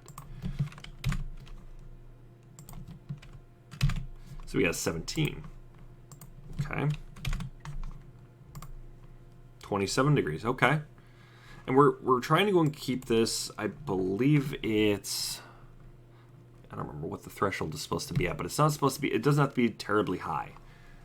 But this is just basically where it's going to be, it'll land, it's going to start growing. Essentially is how this works. So it's got to be within this range for about 3 to 7 days. I believe is how that one worked. All right, let's try 26. Okay. 32 and 88. That's blowing right into the home. That's going to cool the home down real quick. So that temperature is going to go and fluctuate. Okay. Try 27th. Okay. These are blowing in the home. Not really blowing in the home. But those are too low numbers. Too low numbers blown into the home. Blown into the home, so that's not going to work.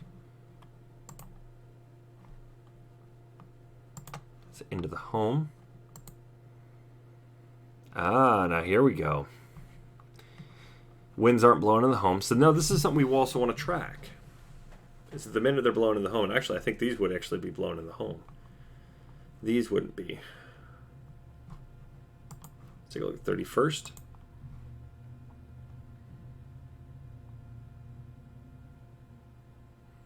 Yeah, this is going to be way too low.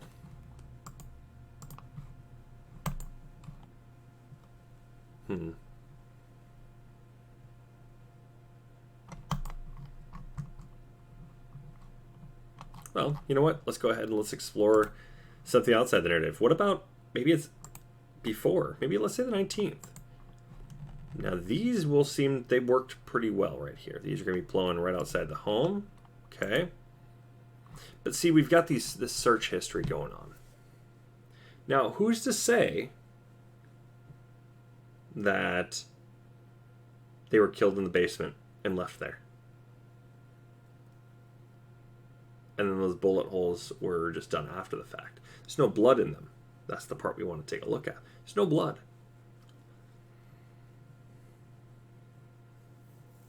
If they were killed in the basement, then what caught the bullets?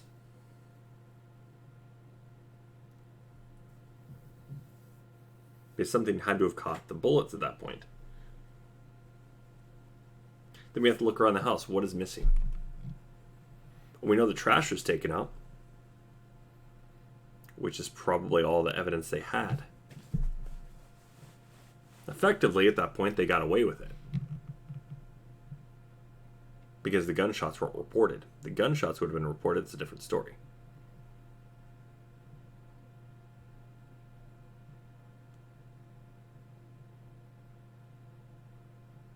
See, so. Alright, let's continue on. And we know that there's no presence there, so it most likely can't be the 25th, but we will work all the way up to it. 21st is still blowing away from the house, and you got some really high humidity. This seems to work. Let's take a look. I want to look at the highest one we got, so 36 and 97. Alright. 36, 97. Ooh, now we got a 22. So what's that say? Yeah, it's going to be, this is looking more reasonable here. But we need to know the mold's threshold here. That's the big thing here. We need to know it for sure.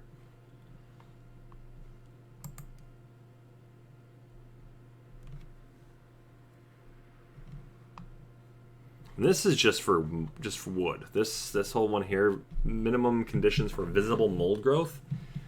This covers wood.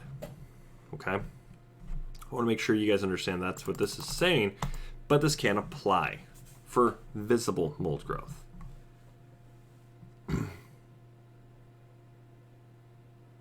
Okay?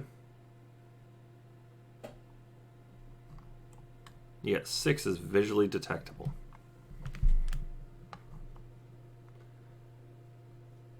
So if our mold growth index is saying 0 to 1 is no growth, 1 is somewhat growth. Okay, so take a look at figure 1, which I believe this is figure 1. Yeah. 2 points regarding the graph need emphasizing. First, while microscopic growth may start at around 80%, it takes a much greater surface RH to get visible growth. That is extremely important, as it is visible growth that is seen in the field. Mold growth, once initiated, does not necessarily lead to visually detectable amounts of mold in the RH if the RH levels are not high enough.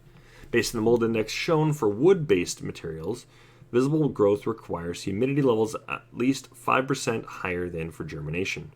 Typically above 85%, that is in complete agreement with the IEA finding that mold growth is rarely observed visibly at RH values of less than 85%. So yeah, this does talk about temperature being, it talks about it being on wood and all this. You can apply this because it gets into temperature still. Temperature is the big thing here. Now you've got the level of how well something holds heat and also fends off the cold. This matters. Are you going to find a whole lot of mold on outside on something that's cold, or are you going to find it more on the inside? It's going to be on the inside. It's an obvious thing. But you got bodies or meat, essentially, is what this comes down to. Flesh, meat, muscle, all this. That's all it is. So, you can technically run tests. That's weird, it's raining. You can run tests by just basically growing mold, specific mold, on meat, per se. Specifically, the best one to use would be pork. Why? Because they're, whatever it is about pigs, they're the ones that closely resemble us when it comes to muscles and all this. So you're going to want to test this on pork specifically. So getting a slice of pork, tested at 68 degrees, another one put in something cold, and check out how long it takes to mold. I wouldn't suggest doing this with other food nearby, but hey, you know, if you gotta do what you gotta do, right? You know, if you're planning on just like, all right, well, my fridge is clear right now, let's just go ahead and try this, right? You can see, so it takes 3 to 7 days for it to go and attach. Now, that's also assuming because there also has to be mold. Now, where do we get mold? This is where it gets into it here, okay? You have to have a certain temperature, and then you've also got certain material that has to be in the home. Well, we know garlic was in the home, so therefore mold is probably going to be penicillium or Penicillium sp, just from that alone, more than likely. You've also got from the outside, there's possibilities of soil and things like this. And you keep going over this data here, or did I already? Oh, this one here. This is what we're looking for in the home. For those that are not familiar with what silage is, that is grains, grass, and things like this that are inside of a silo. So cereals, you got oatmeal, you've got grains, things like that. Soil, obviously dirt. Breads, they had bread. Onions, garlic, cheese, nuts, fruits, and other foods. Well, they had fruits, they had kiwi and banana. I'm pretty sure they had nuts there too. Garlic, they had that, and they had breads. Plus, I believe cereals as well, they also had out. So, you've got like 5 different things right there. They're going to be like, hey, Penicillium, go! You know, that's what they're going to be doing. Sorry for the Pokemon reference there. Penicillium, I choose you! Haha. That's going to be something that's going to go and affect this. If you look at what Aspergillus... what was it called?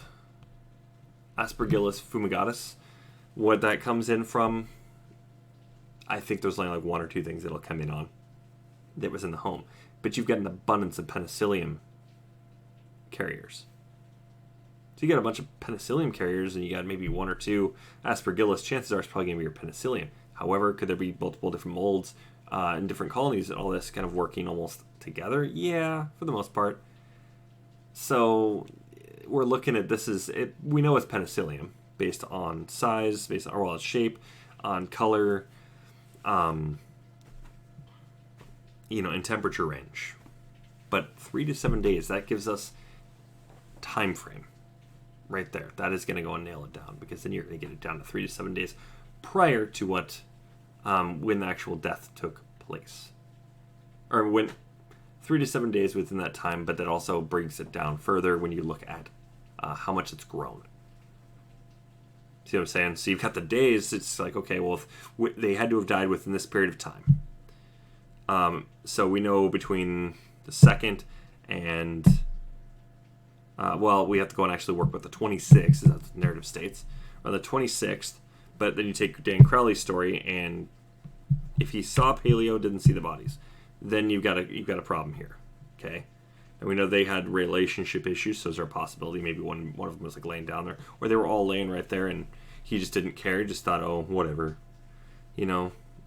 possibility. Is it a high possibility? No. A general human reaction is to respond, okay? Especially you didn't do it, you're going to respond. You're going to go and call. You're going to do something. But then again, we don't know what the relationship problem was or how bad it was. We know it's a big, big problem, apparently, but I digress. So it's all about understanding the situation here. Now, we can go from here and we can start, we can kind of start recreating events, potentially. Like how bad things were. How bad things would have had to have been, potentially, and things like that. But we can't this is what caused the rift. No, we don't know.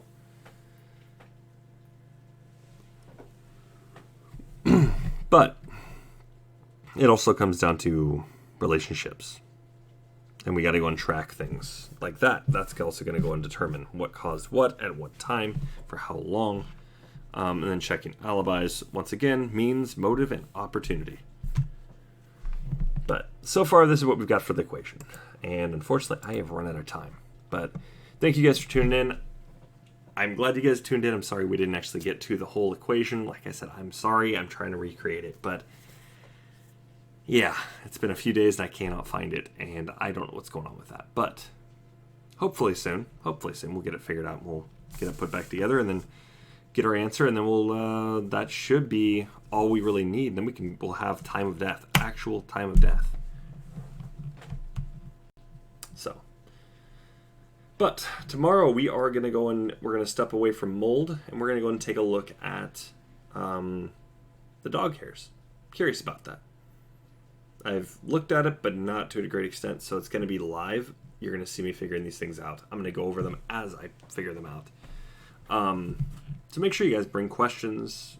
If you feel like I'm in the wrong direction, let me know. We'll take a look at whatever you guys want to look at as well, as long as it's concerning the dog and the dog hair. But thank you guys for tuning in, and we will see you guys tomorrow night. Welcome back, everyone.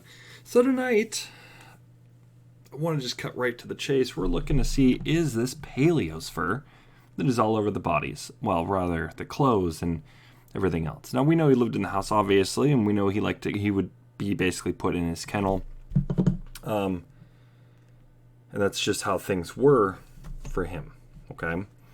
We're going to be looking through the journal tonight. We're going to be scouring through those images. Why? Because those are going to be the most prominent Paleo images we've got. Now, we could use a gray state and take stills from there, yes. But no, we're not going to do that. I'd rather not promote a documentary that's false all that much. I would like people to go watch it just for the reason of seeing how wrong it is. Get another perspective. Like I said, it's the big thing is getting full view of this case and then breaking it down. For those that have actually printed everything off that we have for this case, you're on the right track. This will help. It's just like setting up the timeline. By bringing everything to one place, we can now analyze. Makes sense. Okay? So, that's what we're going to be doing tonight. We're just going to be looking a whole lot at, did Paleo do this? At that question. Because Paleo, he's got specific spots, or specific patches of white fur, and you're going to see a lot of white fur. Now, shout out to Sophia and Catherine, because they talked quite a bit about this in one of their last videos they did when they were doing the photo negatives. They bring up fur and things like this. This is something that, at least I recall them bringing up fur. Maybe I'm wrong. I don't know. Maybe I watched it was a different one of their videos. But still, regardless, the whole point here is that Paleo's fur. That's what they're trying to say here. What the narrative is saying, that Paleo was scavenging. But the question is, do we really know for sure? Now, we know what the medical examiners had stated. We know that they were saying there was animal scavenging. Paleo ate a ton of bone. And we know dogs like bone. Makes sense. However, you got to look at general time frame. That's a lot of bone to eat. And especially if, you're consuming human flesh and you're on a kibble diet. That's going to pose a problem, because there would be, and this is no questions asked, there'd be diarrhea, there would be vomiting. It's a new diet, and so the body has to adjust. Now, it doesn't necessarily mean for sure it's going to happen. Let's say he has wet food in his diet. Does that mean he's going to have this type of issue? Not necessarily. However, what do we see him with? It's dry food. Okay. Now, they cared for the dog, so I'm sure every now and then he probably had some meat. He probably ate scraps and things like this. But that doesn't mean his body's adjusted to it, right? That he's had a whole lot of this, okay? That's the big thing we want to take away from this, because we know for a fact that's a lot of bone to consume, and there would be evidence of this, that there was bone that was chewed on and things like this. All they say in the medical report, or the medical examiner's reports, are that there are signs of animal scavenging. But does that mean it's Paleo? We also can't find his bowls anywhere, which could indicate maybe he was pushed in that direction. But why would David, well, as we already know, the narrative's wrong, so why would somebody do that? Well, it's to cover up evidence. Is that how they died? Right? We got the heads that are just gone on 2 of the victims, and then, which is, David and Kamel. And then you've got Rania, who, she's missing a whole arm. Now, I did some research on that. Pulling a human arm out, that takes a bit of strength. Okay? So that little dog is not going to do that. At the stage of decomp here, depending on the medical examiner's report you read, he is partially decomposed, is what, according to them, is what the bodies were. Partially decomposed does not mean, oh, okay, all of the muscles are completely loose and it's all just going to be real easy, right? No, doesn't mean that. It means it's still going to be, it'll take quite a bit of strength to still pull a human arm out. Child or not, it's going to take some strength. And Paleo does not have that strength. He's a little dog. And he's not a big, strong, little dog, right? Like those crazy strong, sometimes little dogs. You're just like, whoa, okay. Steroids much? No, this is a little family dog. This is not some fighting dog, right? Just throwing that out there. Just pay attention to that there, right? This is going to be a dog that has got some strength to it. Now, I'm not saying his bite strength isn't up there. Beagles have a pretty strong bite strength. That's what they're known for. Well, one of the things they're known for, rather. But as for bite strength versus neck strength, that's different. So then we're looking really at dogs, potentially, that had a high neck strength, that are strong. There we're talking muscles in the neck, the hind legs, the forelegs, back. We're looking at muscles like that. Paleo does not have the strength. I'm just going to lay it out there that way. So it's impossible. Paleo did not do that. Okay? All the research I've done on this is definitely saying no, that's impossible. He's not strong enough. Okay? So let's go and just start looking. So if we were to go into some of these files or some of these pictures, you'll see where Paleo's white fur is. So you got it right here. You can see a little bit of it here. It's a little bit in here.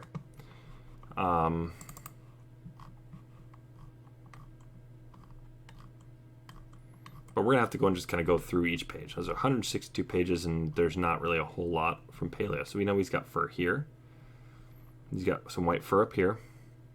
And he loved David, so it would probably take him a bit just to go and start gnawing at him like that. So now we see it's a little bit better. But we know that he's got some fur here, comes down to about here, maybe a little bit farther down, not too much more.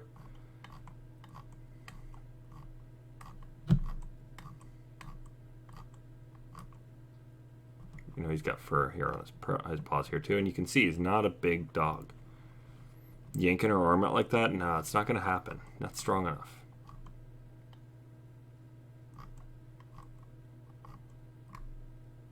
You got his paw here.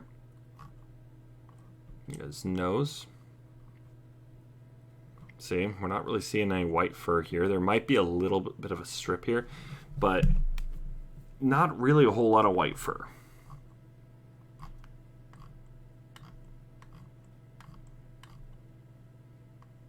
Again, we see Paleo here. He's very, very focused on David pretty much at all times. David's his favorite person by far.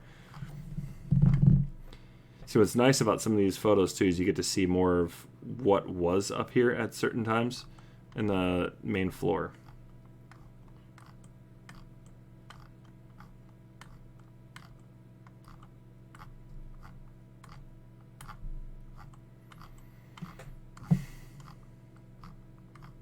Now, I'm doing this live because I haven't looked into this a whole lot, but I was very curious about it.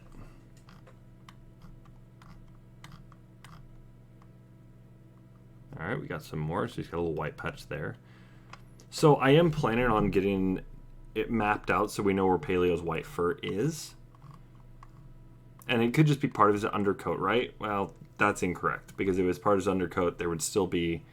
It's an undercoat, so therefore he would still have dark fur on top, and a lot of the fur we see, which we're going to be looking at here in just a second, it's full white fur.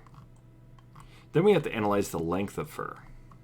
And yes, we can, mathematically, we can actually deduce whether it was Paleo's fur or not, just on length.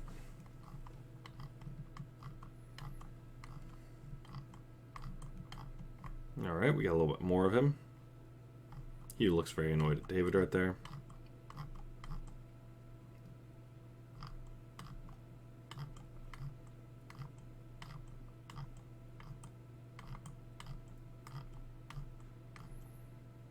There we get a little bit more. Hard to see since it's brightened because of the sunlight, but it does appear that it comes down a little bit, but it's definitely just this patch.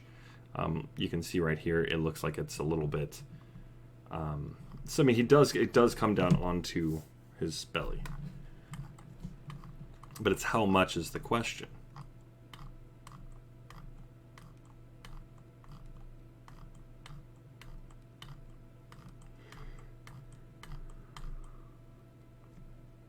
So it looks like, yes, it's still pretty dark over here.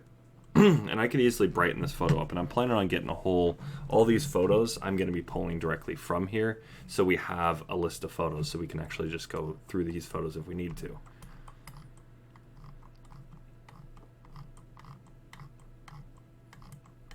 I feel it's necessary, at least. Now we get Paleo again. That's where his head's at. It's under David's leg. We get to see where his dog bowl is. This is a very, very nifty photo right here. So we know he has a dog bowl, right? So where in the home is this? This is definitely not anywhere in the home. Now, could the dog food bags have blocked it off? Well, why would the dog food bags block it off? Why would David do that? Now, we know David didn't do it, so why would this have been set up this way? Is this to try and enforce scavenging? He would smell the food but couldn't get to it. Well, dogs will rip open bags, so that doesn't really work.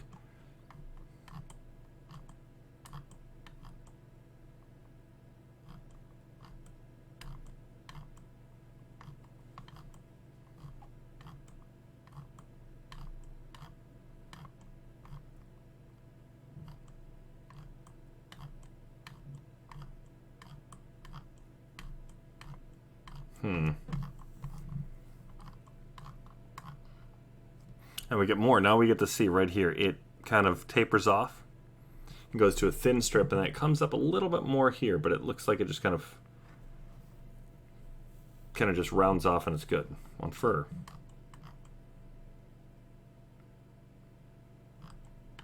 Now, I want you guys to also notice, look at the clothes. Yeah, you got little bits of white fur. This is little bits.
All right, we get to see more. This is definitely getting closer to what the home looked like at the time of death.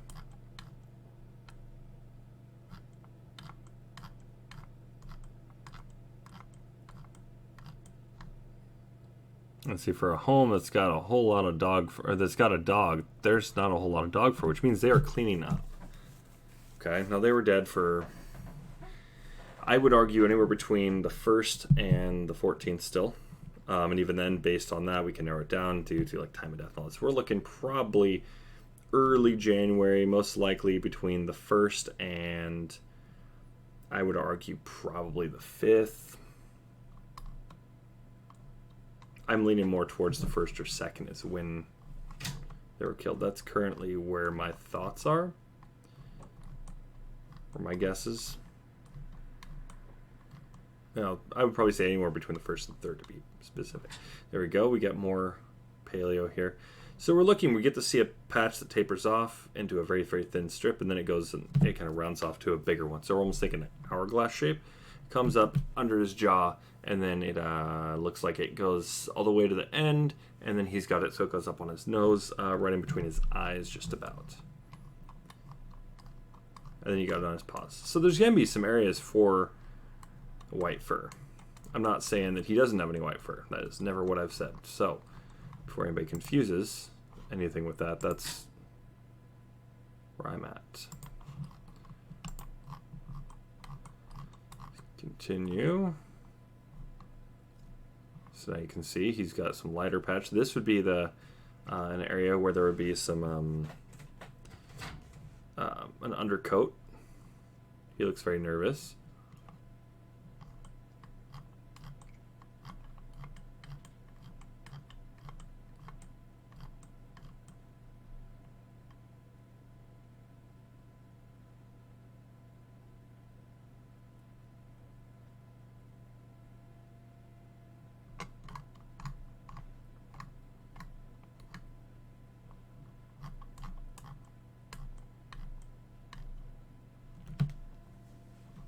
She almost looks thinner here.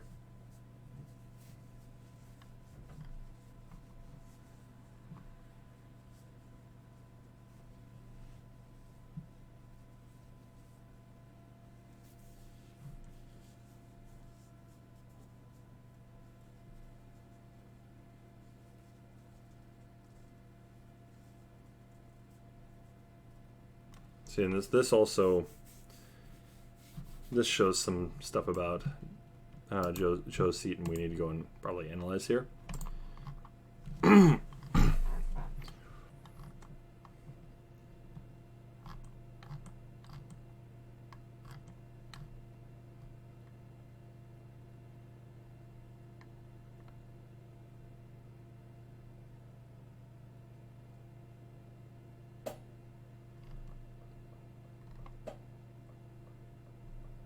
I don't know what this photo is.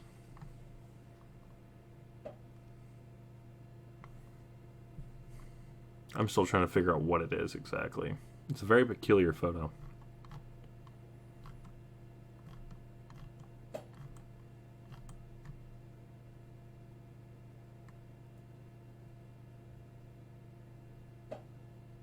And this is a very, very peculiar one here.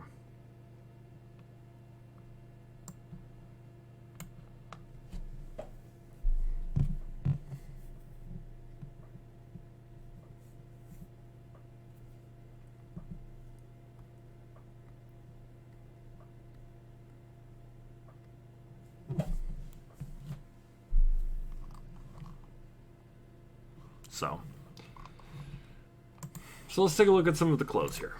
They got all sorts of white fur here, mostly white. Now, this is very, very short fur.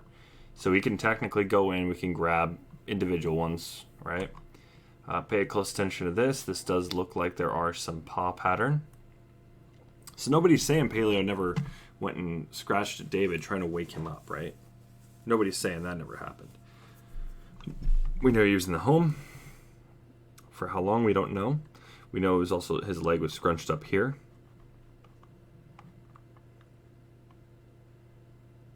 Right? But we know that this is some really short fur. So could it match Paleo? Well, it does look apparently like it could. Now, this isn't necessarily white. These are ones that look like they're undercoats. Okay. Any questions so far?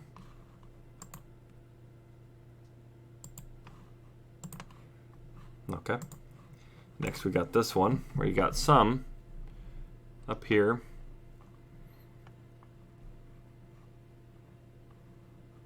Which could show, okay, maybe he is scavenging. Maybe, possibly.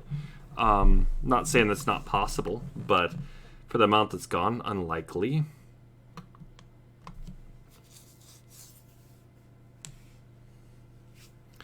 I mean, there's ways it's possible.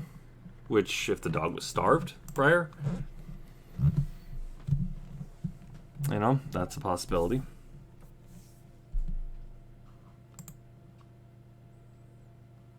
Get some fur on here again. Now pay close attention to length on these. These are very, very short furs.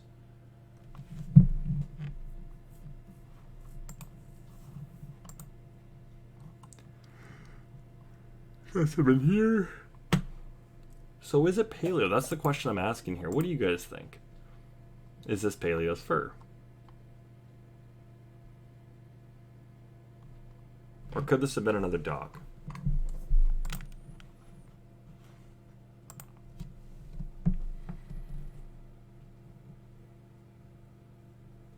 See, right now, like I said, it's some of the fur, it really does match. It could match, and we can easily see this. I don't even have to go and bust out any kind of measurements. There's no need for it. Because we can already deduce based on some of it being undercoat. It does appear like it could match Paleo's. Could this have just been another dog that has a similar feature? Yes. Are we saying that Paleo didn't scavenge at all? No. But did Paleo eat all those bones? Really? They didn't test any dog feces. They didn't test anything for dog urine. Nor did they test any dog urine. They didn't check for any vomit.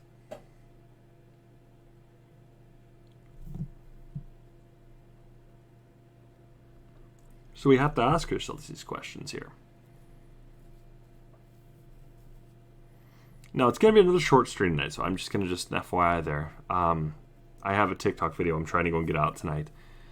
Maybe two, possibly two. And these are important because I want to wake people up on there as well, because this is an international thing that's there's a lot of people on right now. So I want to take advantage of that, especially since I'm starting to get a lot of views on TikTok. It's actually pretty crazy.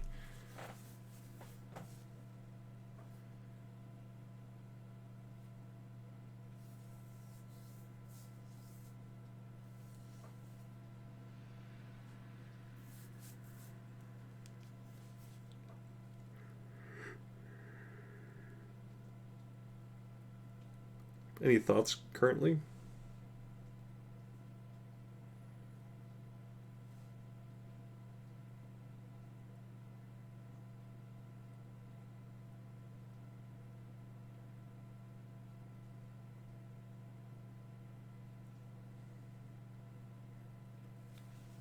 Okay. So, let's dig a little further. So what about on blankets?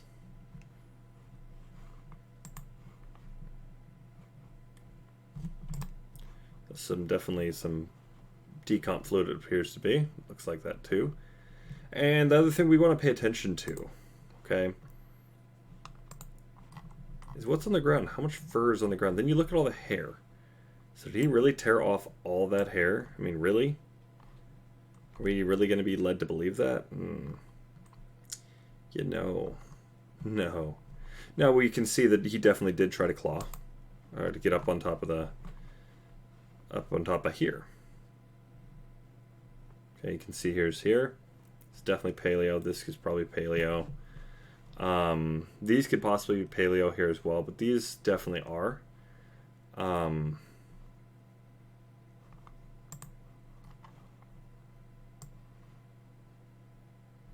That definitely looks like blood right here. And if you look at the angle of it, this dropped at an angle. That is definitely blood.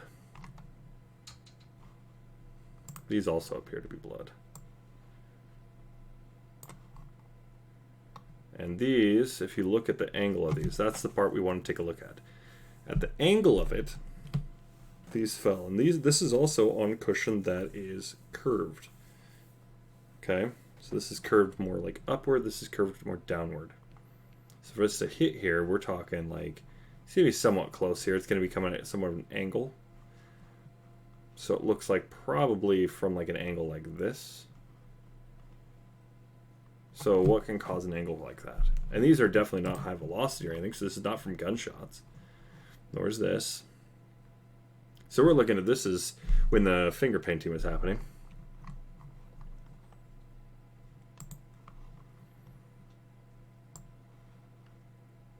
quite a few gunshots that would have had to have taken place. We also see the fur up here. So he's been going up here a lot. Most likely probably just right here and just sleeping. Because he misses his parents. He misses his family.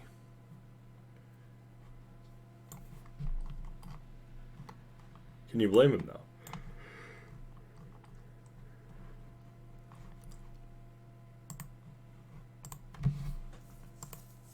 So is this really all Paleo's fur? I'm going to say quite a bit of it is. It's easy to see that it is. And I would say the clothes, it does appear, by looking at it, actually analyzing it right now, I would say yes, at this point, that is Paleo's fur. I just really want to clear that question up, because I'd never really analyzed it too deeply. I looked at it very quickly before, but no, this is definitely Paleo's fur. It's like I said, we needed to analyze, was that, in fact, Paleo's fur? So we had to analyze Paleo himself. Is this his fur? And we can see, so basically you'd have to see, put the imagine in your head, kind of envision something about like how he'd be moving. And he's probably pawing at his owners. That's how that rip got there, most likely. Most likely, not entirely. Now, we know David did not do this. It's impossible. David did not do it. So, that being said, whoever did this probably had Paleo up in his kennel when this all occurred. Now, how he got him in the kennel, good question. Or they got them in the kennel.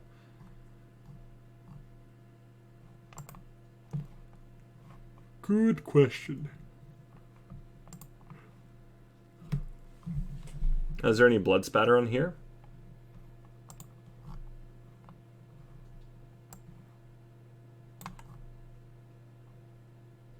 Maybe not.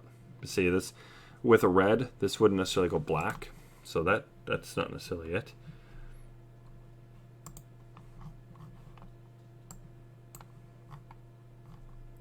That could be. That's what this looks like right here.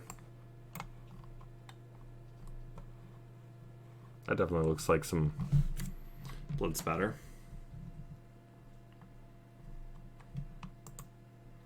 So we got blood spatter over here.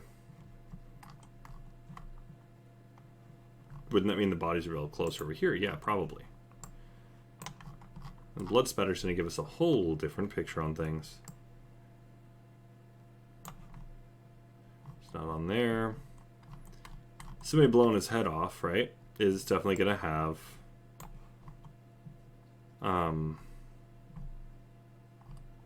you're going to see a lot more blood in this.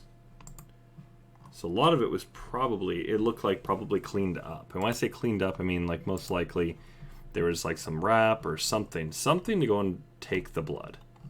And they could throw it in the trash. You get this blood spatter. We know some of this was tested. Right? Let's get into it. So we had 18. Not tested. Why isn't any of this blood tested? It was not tested at all. Parent blood. First hallway wall. Whose was it? It was Kamel's. So why aren't they testing any of this? It's a big block. Why aren't they testing any of this? Curious, right? They should have been testing all of it. All that blood right here should have been tested. We don't know for sure if David did it, right? Based on that alone, we don't know. Did they test the stuff on the wall? No. Did they test the stuff on the couch? No. These things matter.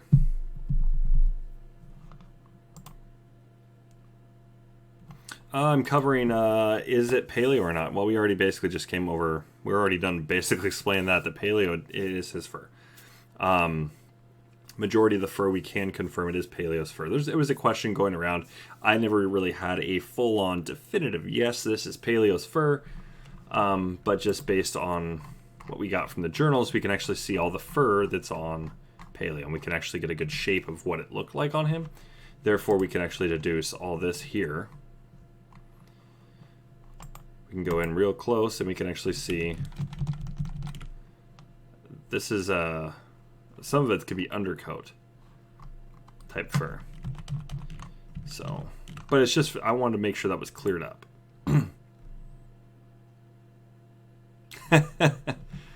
Right. But I have 2 TikTok videos I'll be getting to tonight. If you haven't seen those yet, Rick, you'd probably like those. I questioned some people of interest. I've covered a few people on there, and I find it very, very fascinating, some of these things that I question. So if you haven't checked it out, I would recommend it. So I definitely bring up some pretty decent questions. I have a 9/11 one I'm going to be bringing out here pretty soon, too. So that'll be fun. Oh, I know.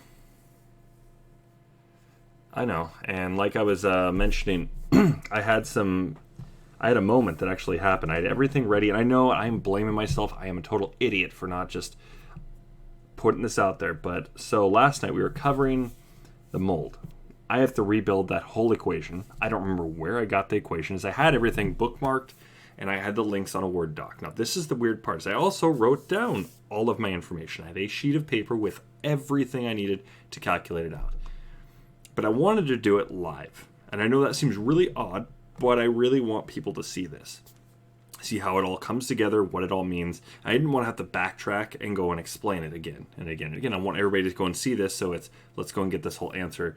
And like I said, I've been literally punching myself all day for this because, well, I don't have any of the information anymore. I went and looked through my bookmarks, not there. I went and looked through my paperwork, all of my notes. This would have been right there on my desk, right here underneath my monitor, not there. I went and looked for the Word document, not there. So, I might have actually watched it. In my Discord, I have quite a few different videos I posted from YouTube and stuff like this. But yeah, I mean, I'll definitely take a look into that one. That's on Tubi called 9/11 The Explosive Truth. I'll take a look. I mean, there's some things in 9/11 I could definitely go over real easy and just, I mean, that whole thing, we know that that's for a fact. That was an inside job. There's no ifs, ands, or buts about it. That is a damn inside job. And I can actually tell people why, even it's pretty obvious. You know, there was gold involved. Plus, on top of that, then you've got the owner of the building who went and put an insurance policy out for terrorism, right? Who does that, right? Is that really a thing? Well, apparently it is. And he did that, I think it was it wasn't long before it actually occurred and this happened. And, you know, they knew all about it. They were doing test runs on an exact scenario like that. Not to mention, then you've got Operation Northwoods, which goes back to Kennedy. And he was against that, and he was going to do the same thing, but it was going to be Cubans doing it rather than Pakistanis and Afghanis and Saudi Arabians and all this. I mean, it wasn't a Middle Eastern action. It was a Puerto Rican, so. Don't forget the thermite. Like I said, I could talk for hours about 9/11. That I've studied pretty extensively. I mean, it's literally impossible to have been done by the jets or these planes. Would have been impossible. But yeah, it's that is a fascinating topic for sure. And like I said, with this case, we've found there's a lot of tie-ins with other. Yeah, that's definitely that's a big one right there. Is thermite, but this case covers a lot of strange peculiarities. For instance, why was David in contact with what were they called?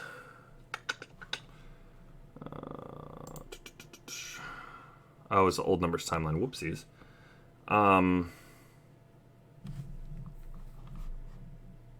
It was like, I don't remember what it was called.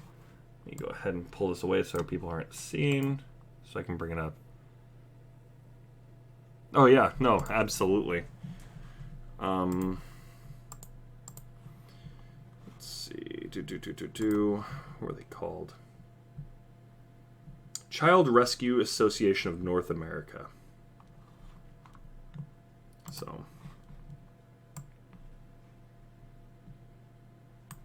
that's the really creepy one, because then you've got his connection to Fort Hood, and then you look at all the allegations and actual things that have occurred at Fort Hood. And why are they contacting David? Good question, right? And that's just off phone records. We can do a whole lot with that. Plus, on top of that, then you got the location data for the cell phone towers. You can tie that in directly with the journal. Let's see, here's the cell phone data. We can actually start tracing it, where it all goes to. Here's all the phone calls. We know who it was to and from, yada, yada, yada. But you can actually trace it, which cell phone towers were used. Was it 3G or 4G? And you can actually just, I mean, this is some pretty telling stuff. And so you can go all the way. But yeah, this is the interesting ones, because then you see, okay, this occurred at his home. You can see where they were and all this. I mean, it's absolutely fascinating. So then you could tie that in with entry data. So then you've got the location details here.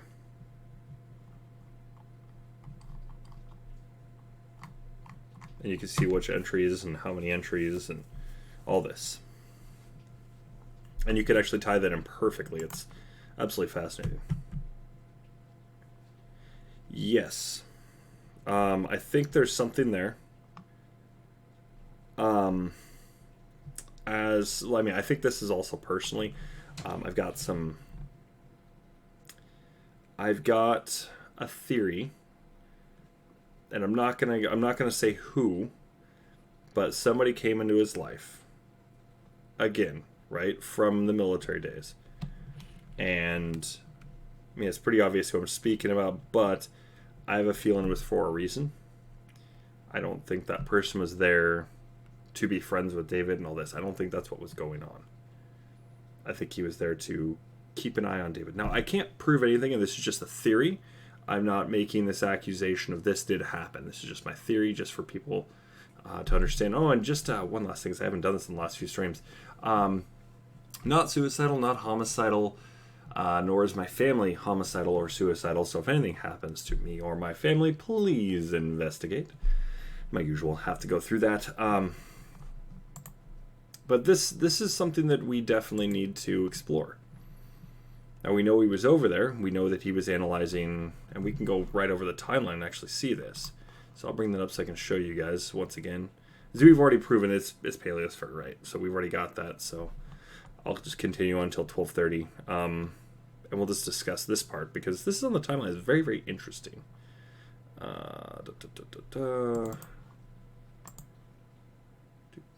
Where is it?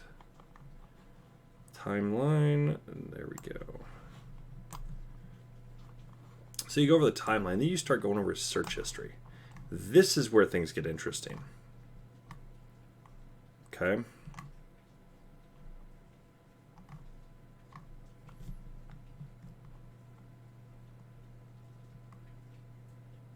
I also find this very curious too. I was looking up Danny August Mason. Is he doing it, or is it Danny August Mason? Just asking. Just questions. All right, so where was it?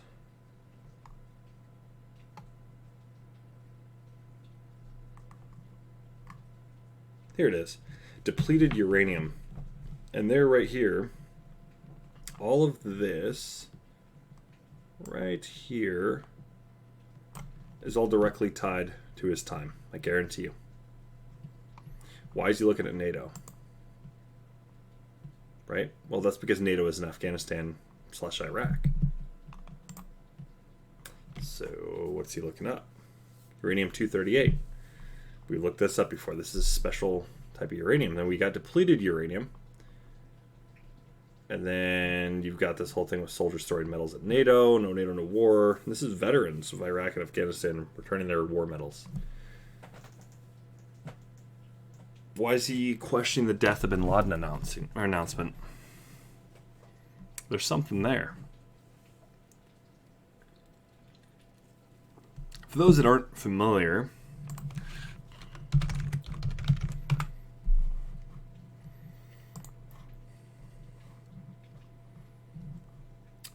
if you've never heard of Tim Osman, it's something I'm still looking into.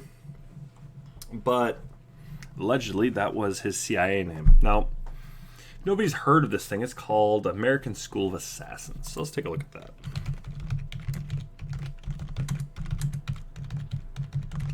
I know they used to have a website, and it was taken down.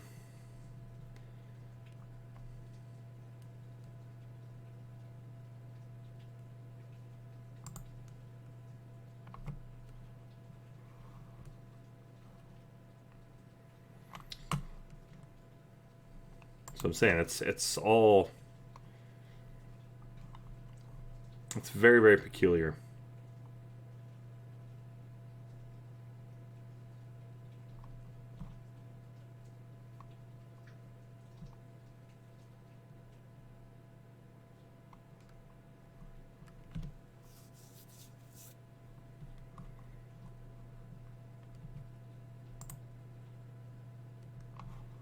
And see, for them to say it's not a thing, it actually is. There's been documentaries about it. There's been reports on it. It's a thing.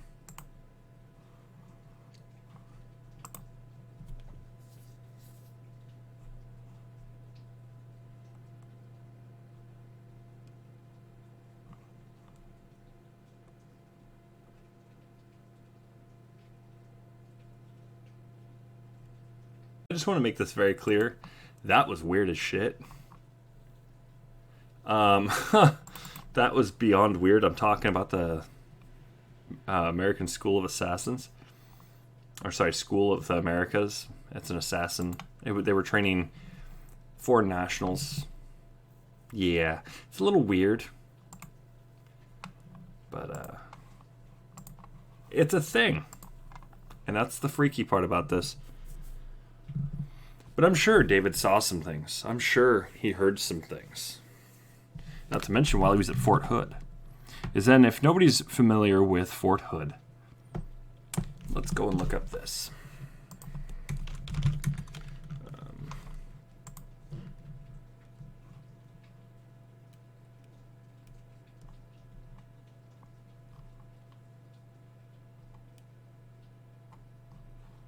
Let me just show you.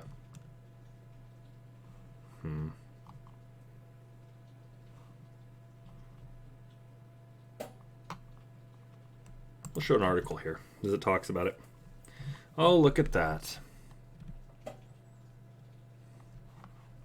Everybody see that? This happens when they're dipped in cold water. This happens when these dolls here are dipped in cold water. This is the type of thing that happens.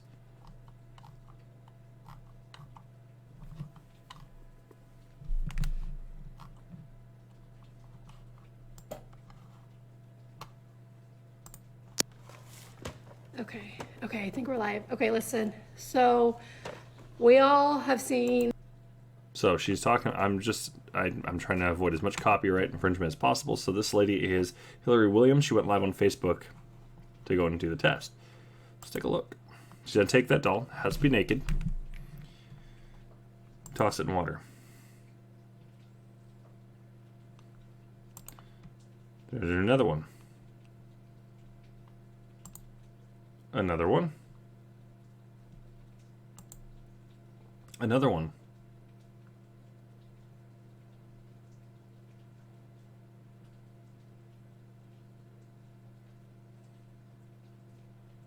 And specifically cold water.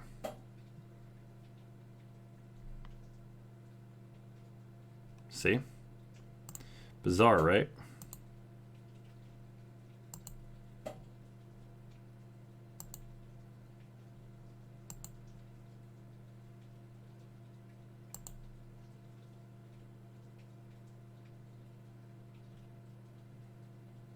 And these are kids' toys. Well, now, why am I bringing this up? I'll show you.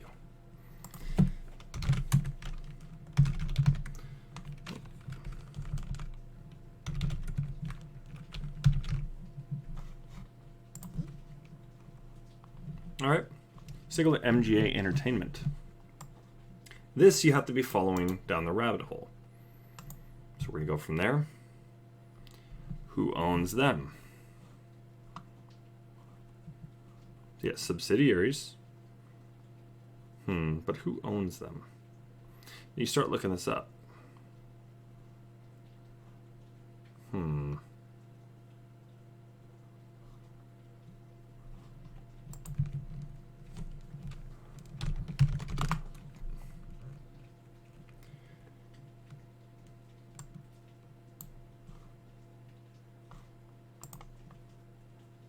So you got this guy, he owns it.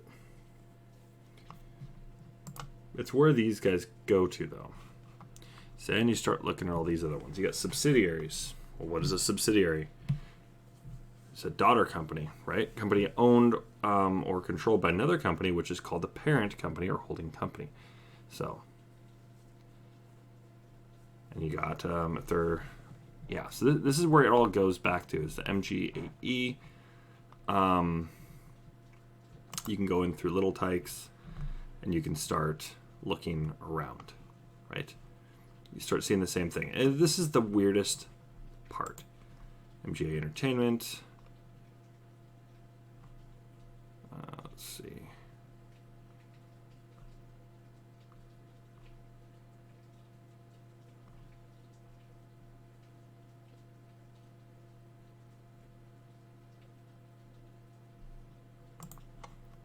I had to do some digging, but it's the company that really is behind these guys here. Let's see, where was it? You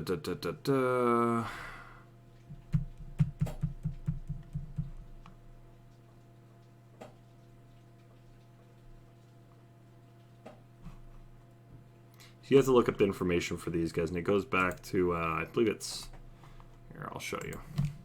Just going to show you how this all works. Fort Hood, Texas.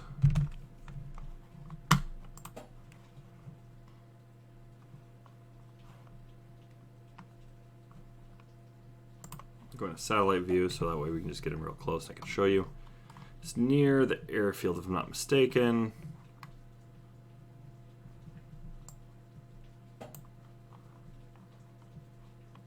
There it is. It feel weird because now it's been dropping me left and right. This is very, very peculiar. So I'm gonna say this again.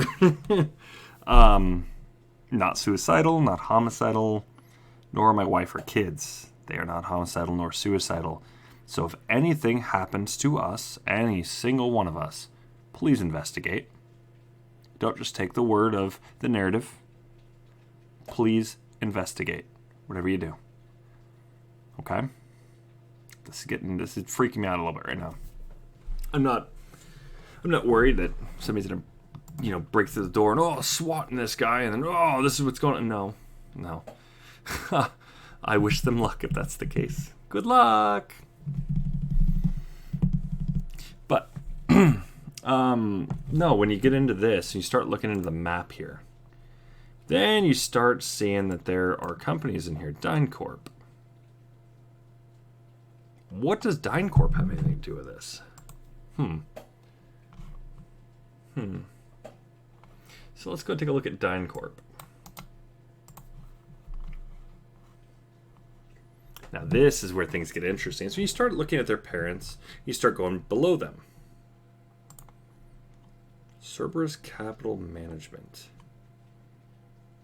Okay. They own a lot of stuff here, but let's take a look. What do they own?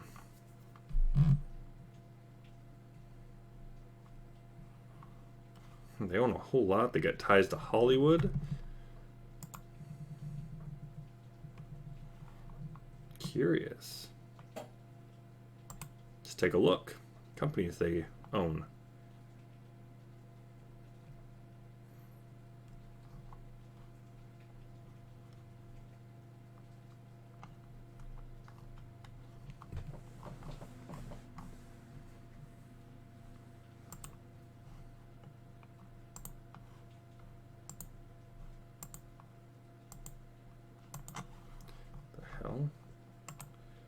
This is curious. This was not like this. That's alone. All right, fine.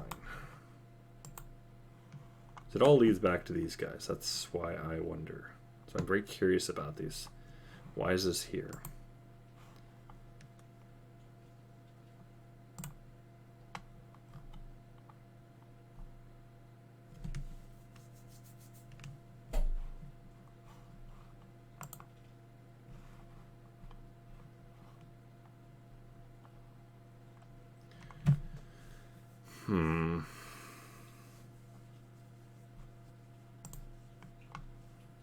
Is it these guys? But it's long story short, this is where things started getting really, really weird. Is when you start looking at some of these companies, who they own by, who they got attachments to, which companies are investing in what. And then, this is where you have to go down the rabbit hole.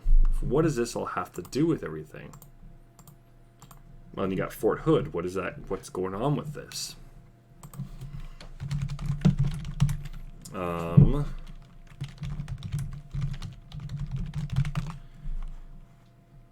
Let's take a look here. This is from 2021. Three Fort Hood soldiers among those arrested during, and you can see right here, sex trafficking. During prostitution sting. Curious.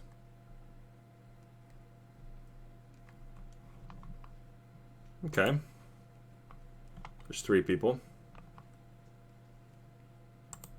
What about this one? Another one? 6 Fort Hood soldiers? And that's from 2020. So why Fort Hood? Well, let me show you.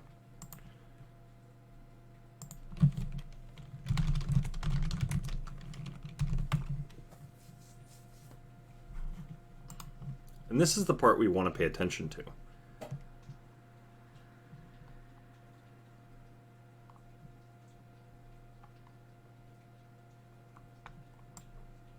See how close it is to the border?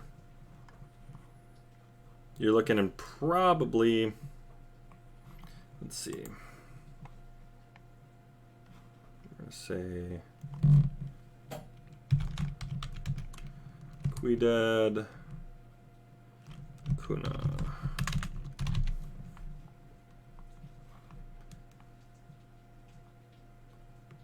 Sure, we'll go with this one. Doesn't take long, but about 5 hours of a drive. You got access to San Antonio.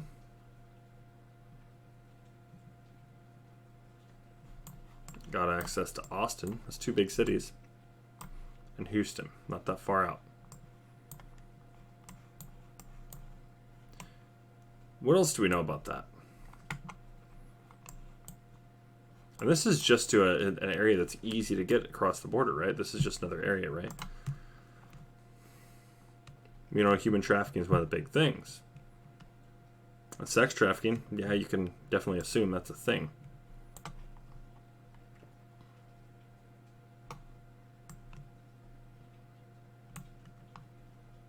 See what I'm seeing here? It's pretty close to Waco. These are big cities that's nearby. Trafficking becomes easy.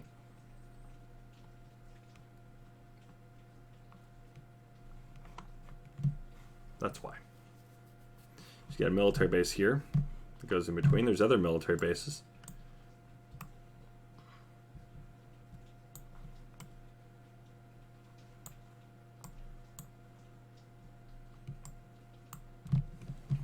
So there's your answer. That's exactly why. Is these military bases, if you get higher officials on board with things, you can start trafficking these people pretty easily. Meetup locations, things like this.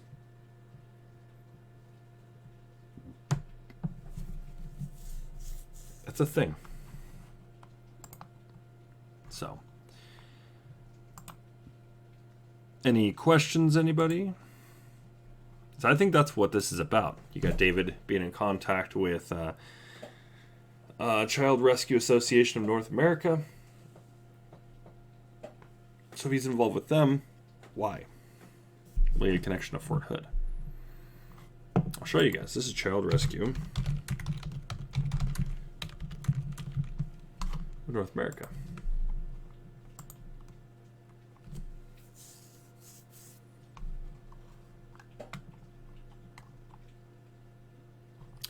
Where is Rimar Cusco?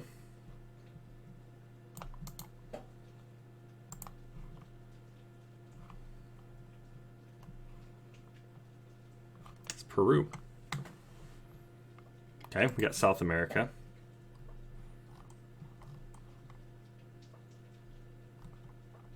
Okay. So let's take a look at their team. Holy crap, you got some military. Okay.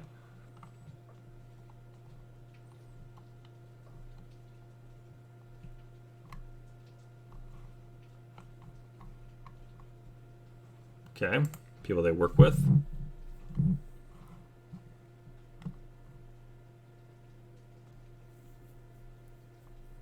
So they can cover East and West Coast. Okay. Let's take a look at their sponsors.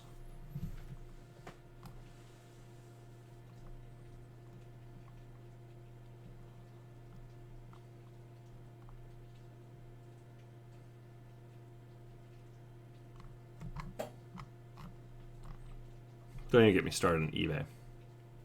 It's almost as bad as Wayfair. Allegedly. What Wayfair's doing. We've seen some things go across eBay before. Some really, really peculiar things.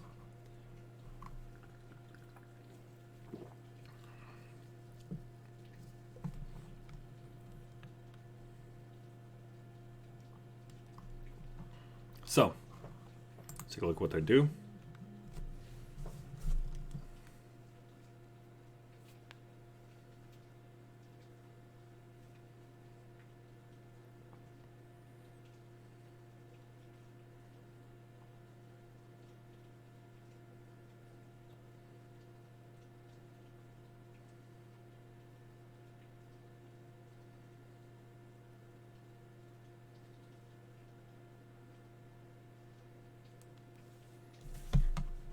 So does anybody have any questions about it?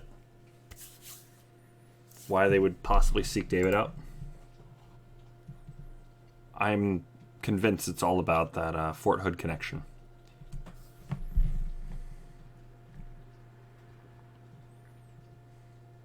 That's what I would say probably about 99% sure.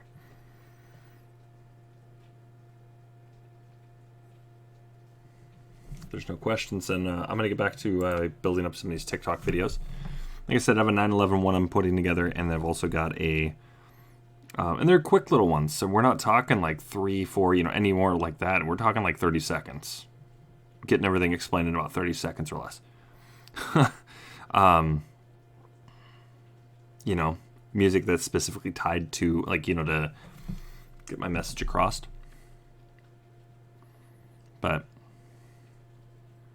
But just to answer the question yet again, is that Paleo's fur all over the family?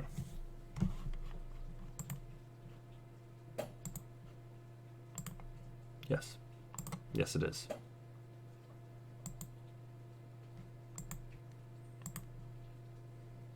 However, like I said, Renia's arm was completely pulled out of socket. That little dog couldn't do it, though. Doesn't have the strength.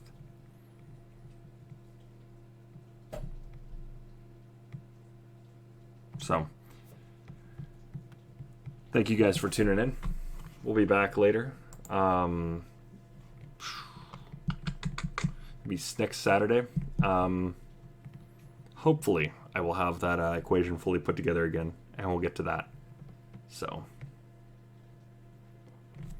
but until then. Oh, and keep in mind also next Sunday there's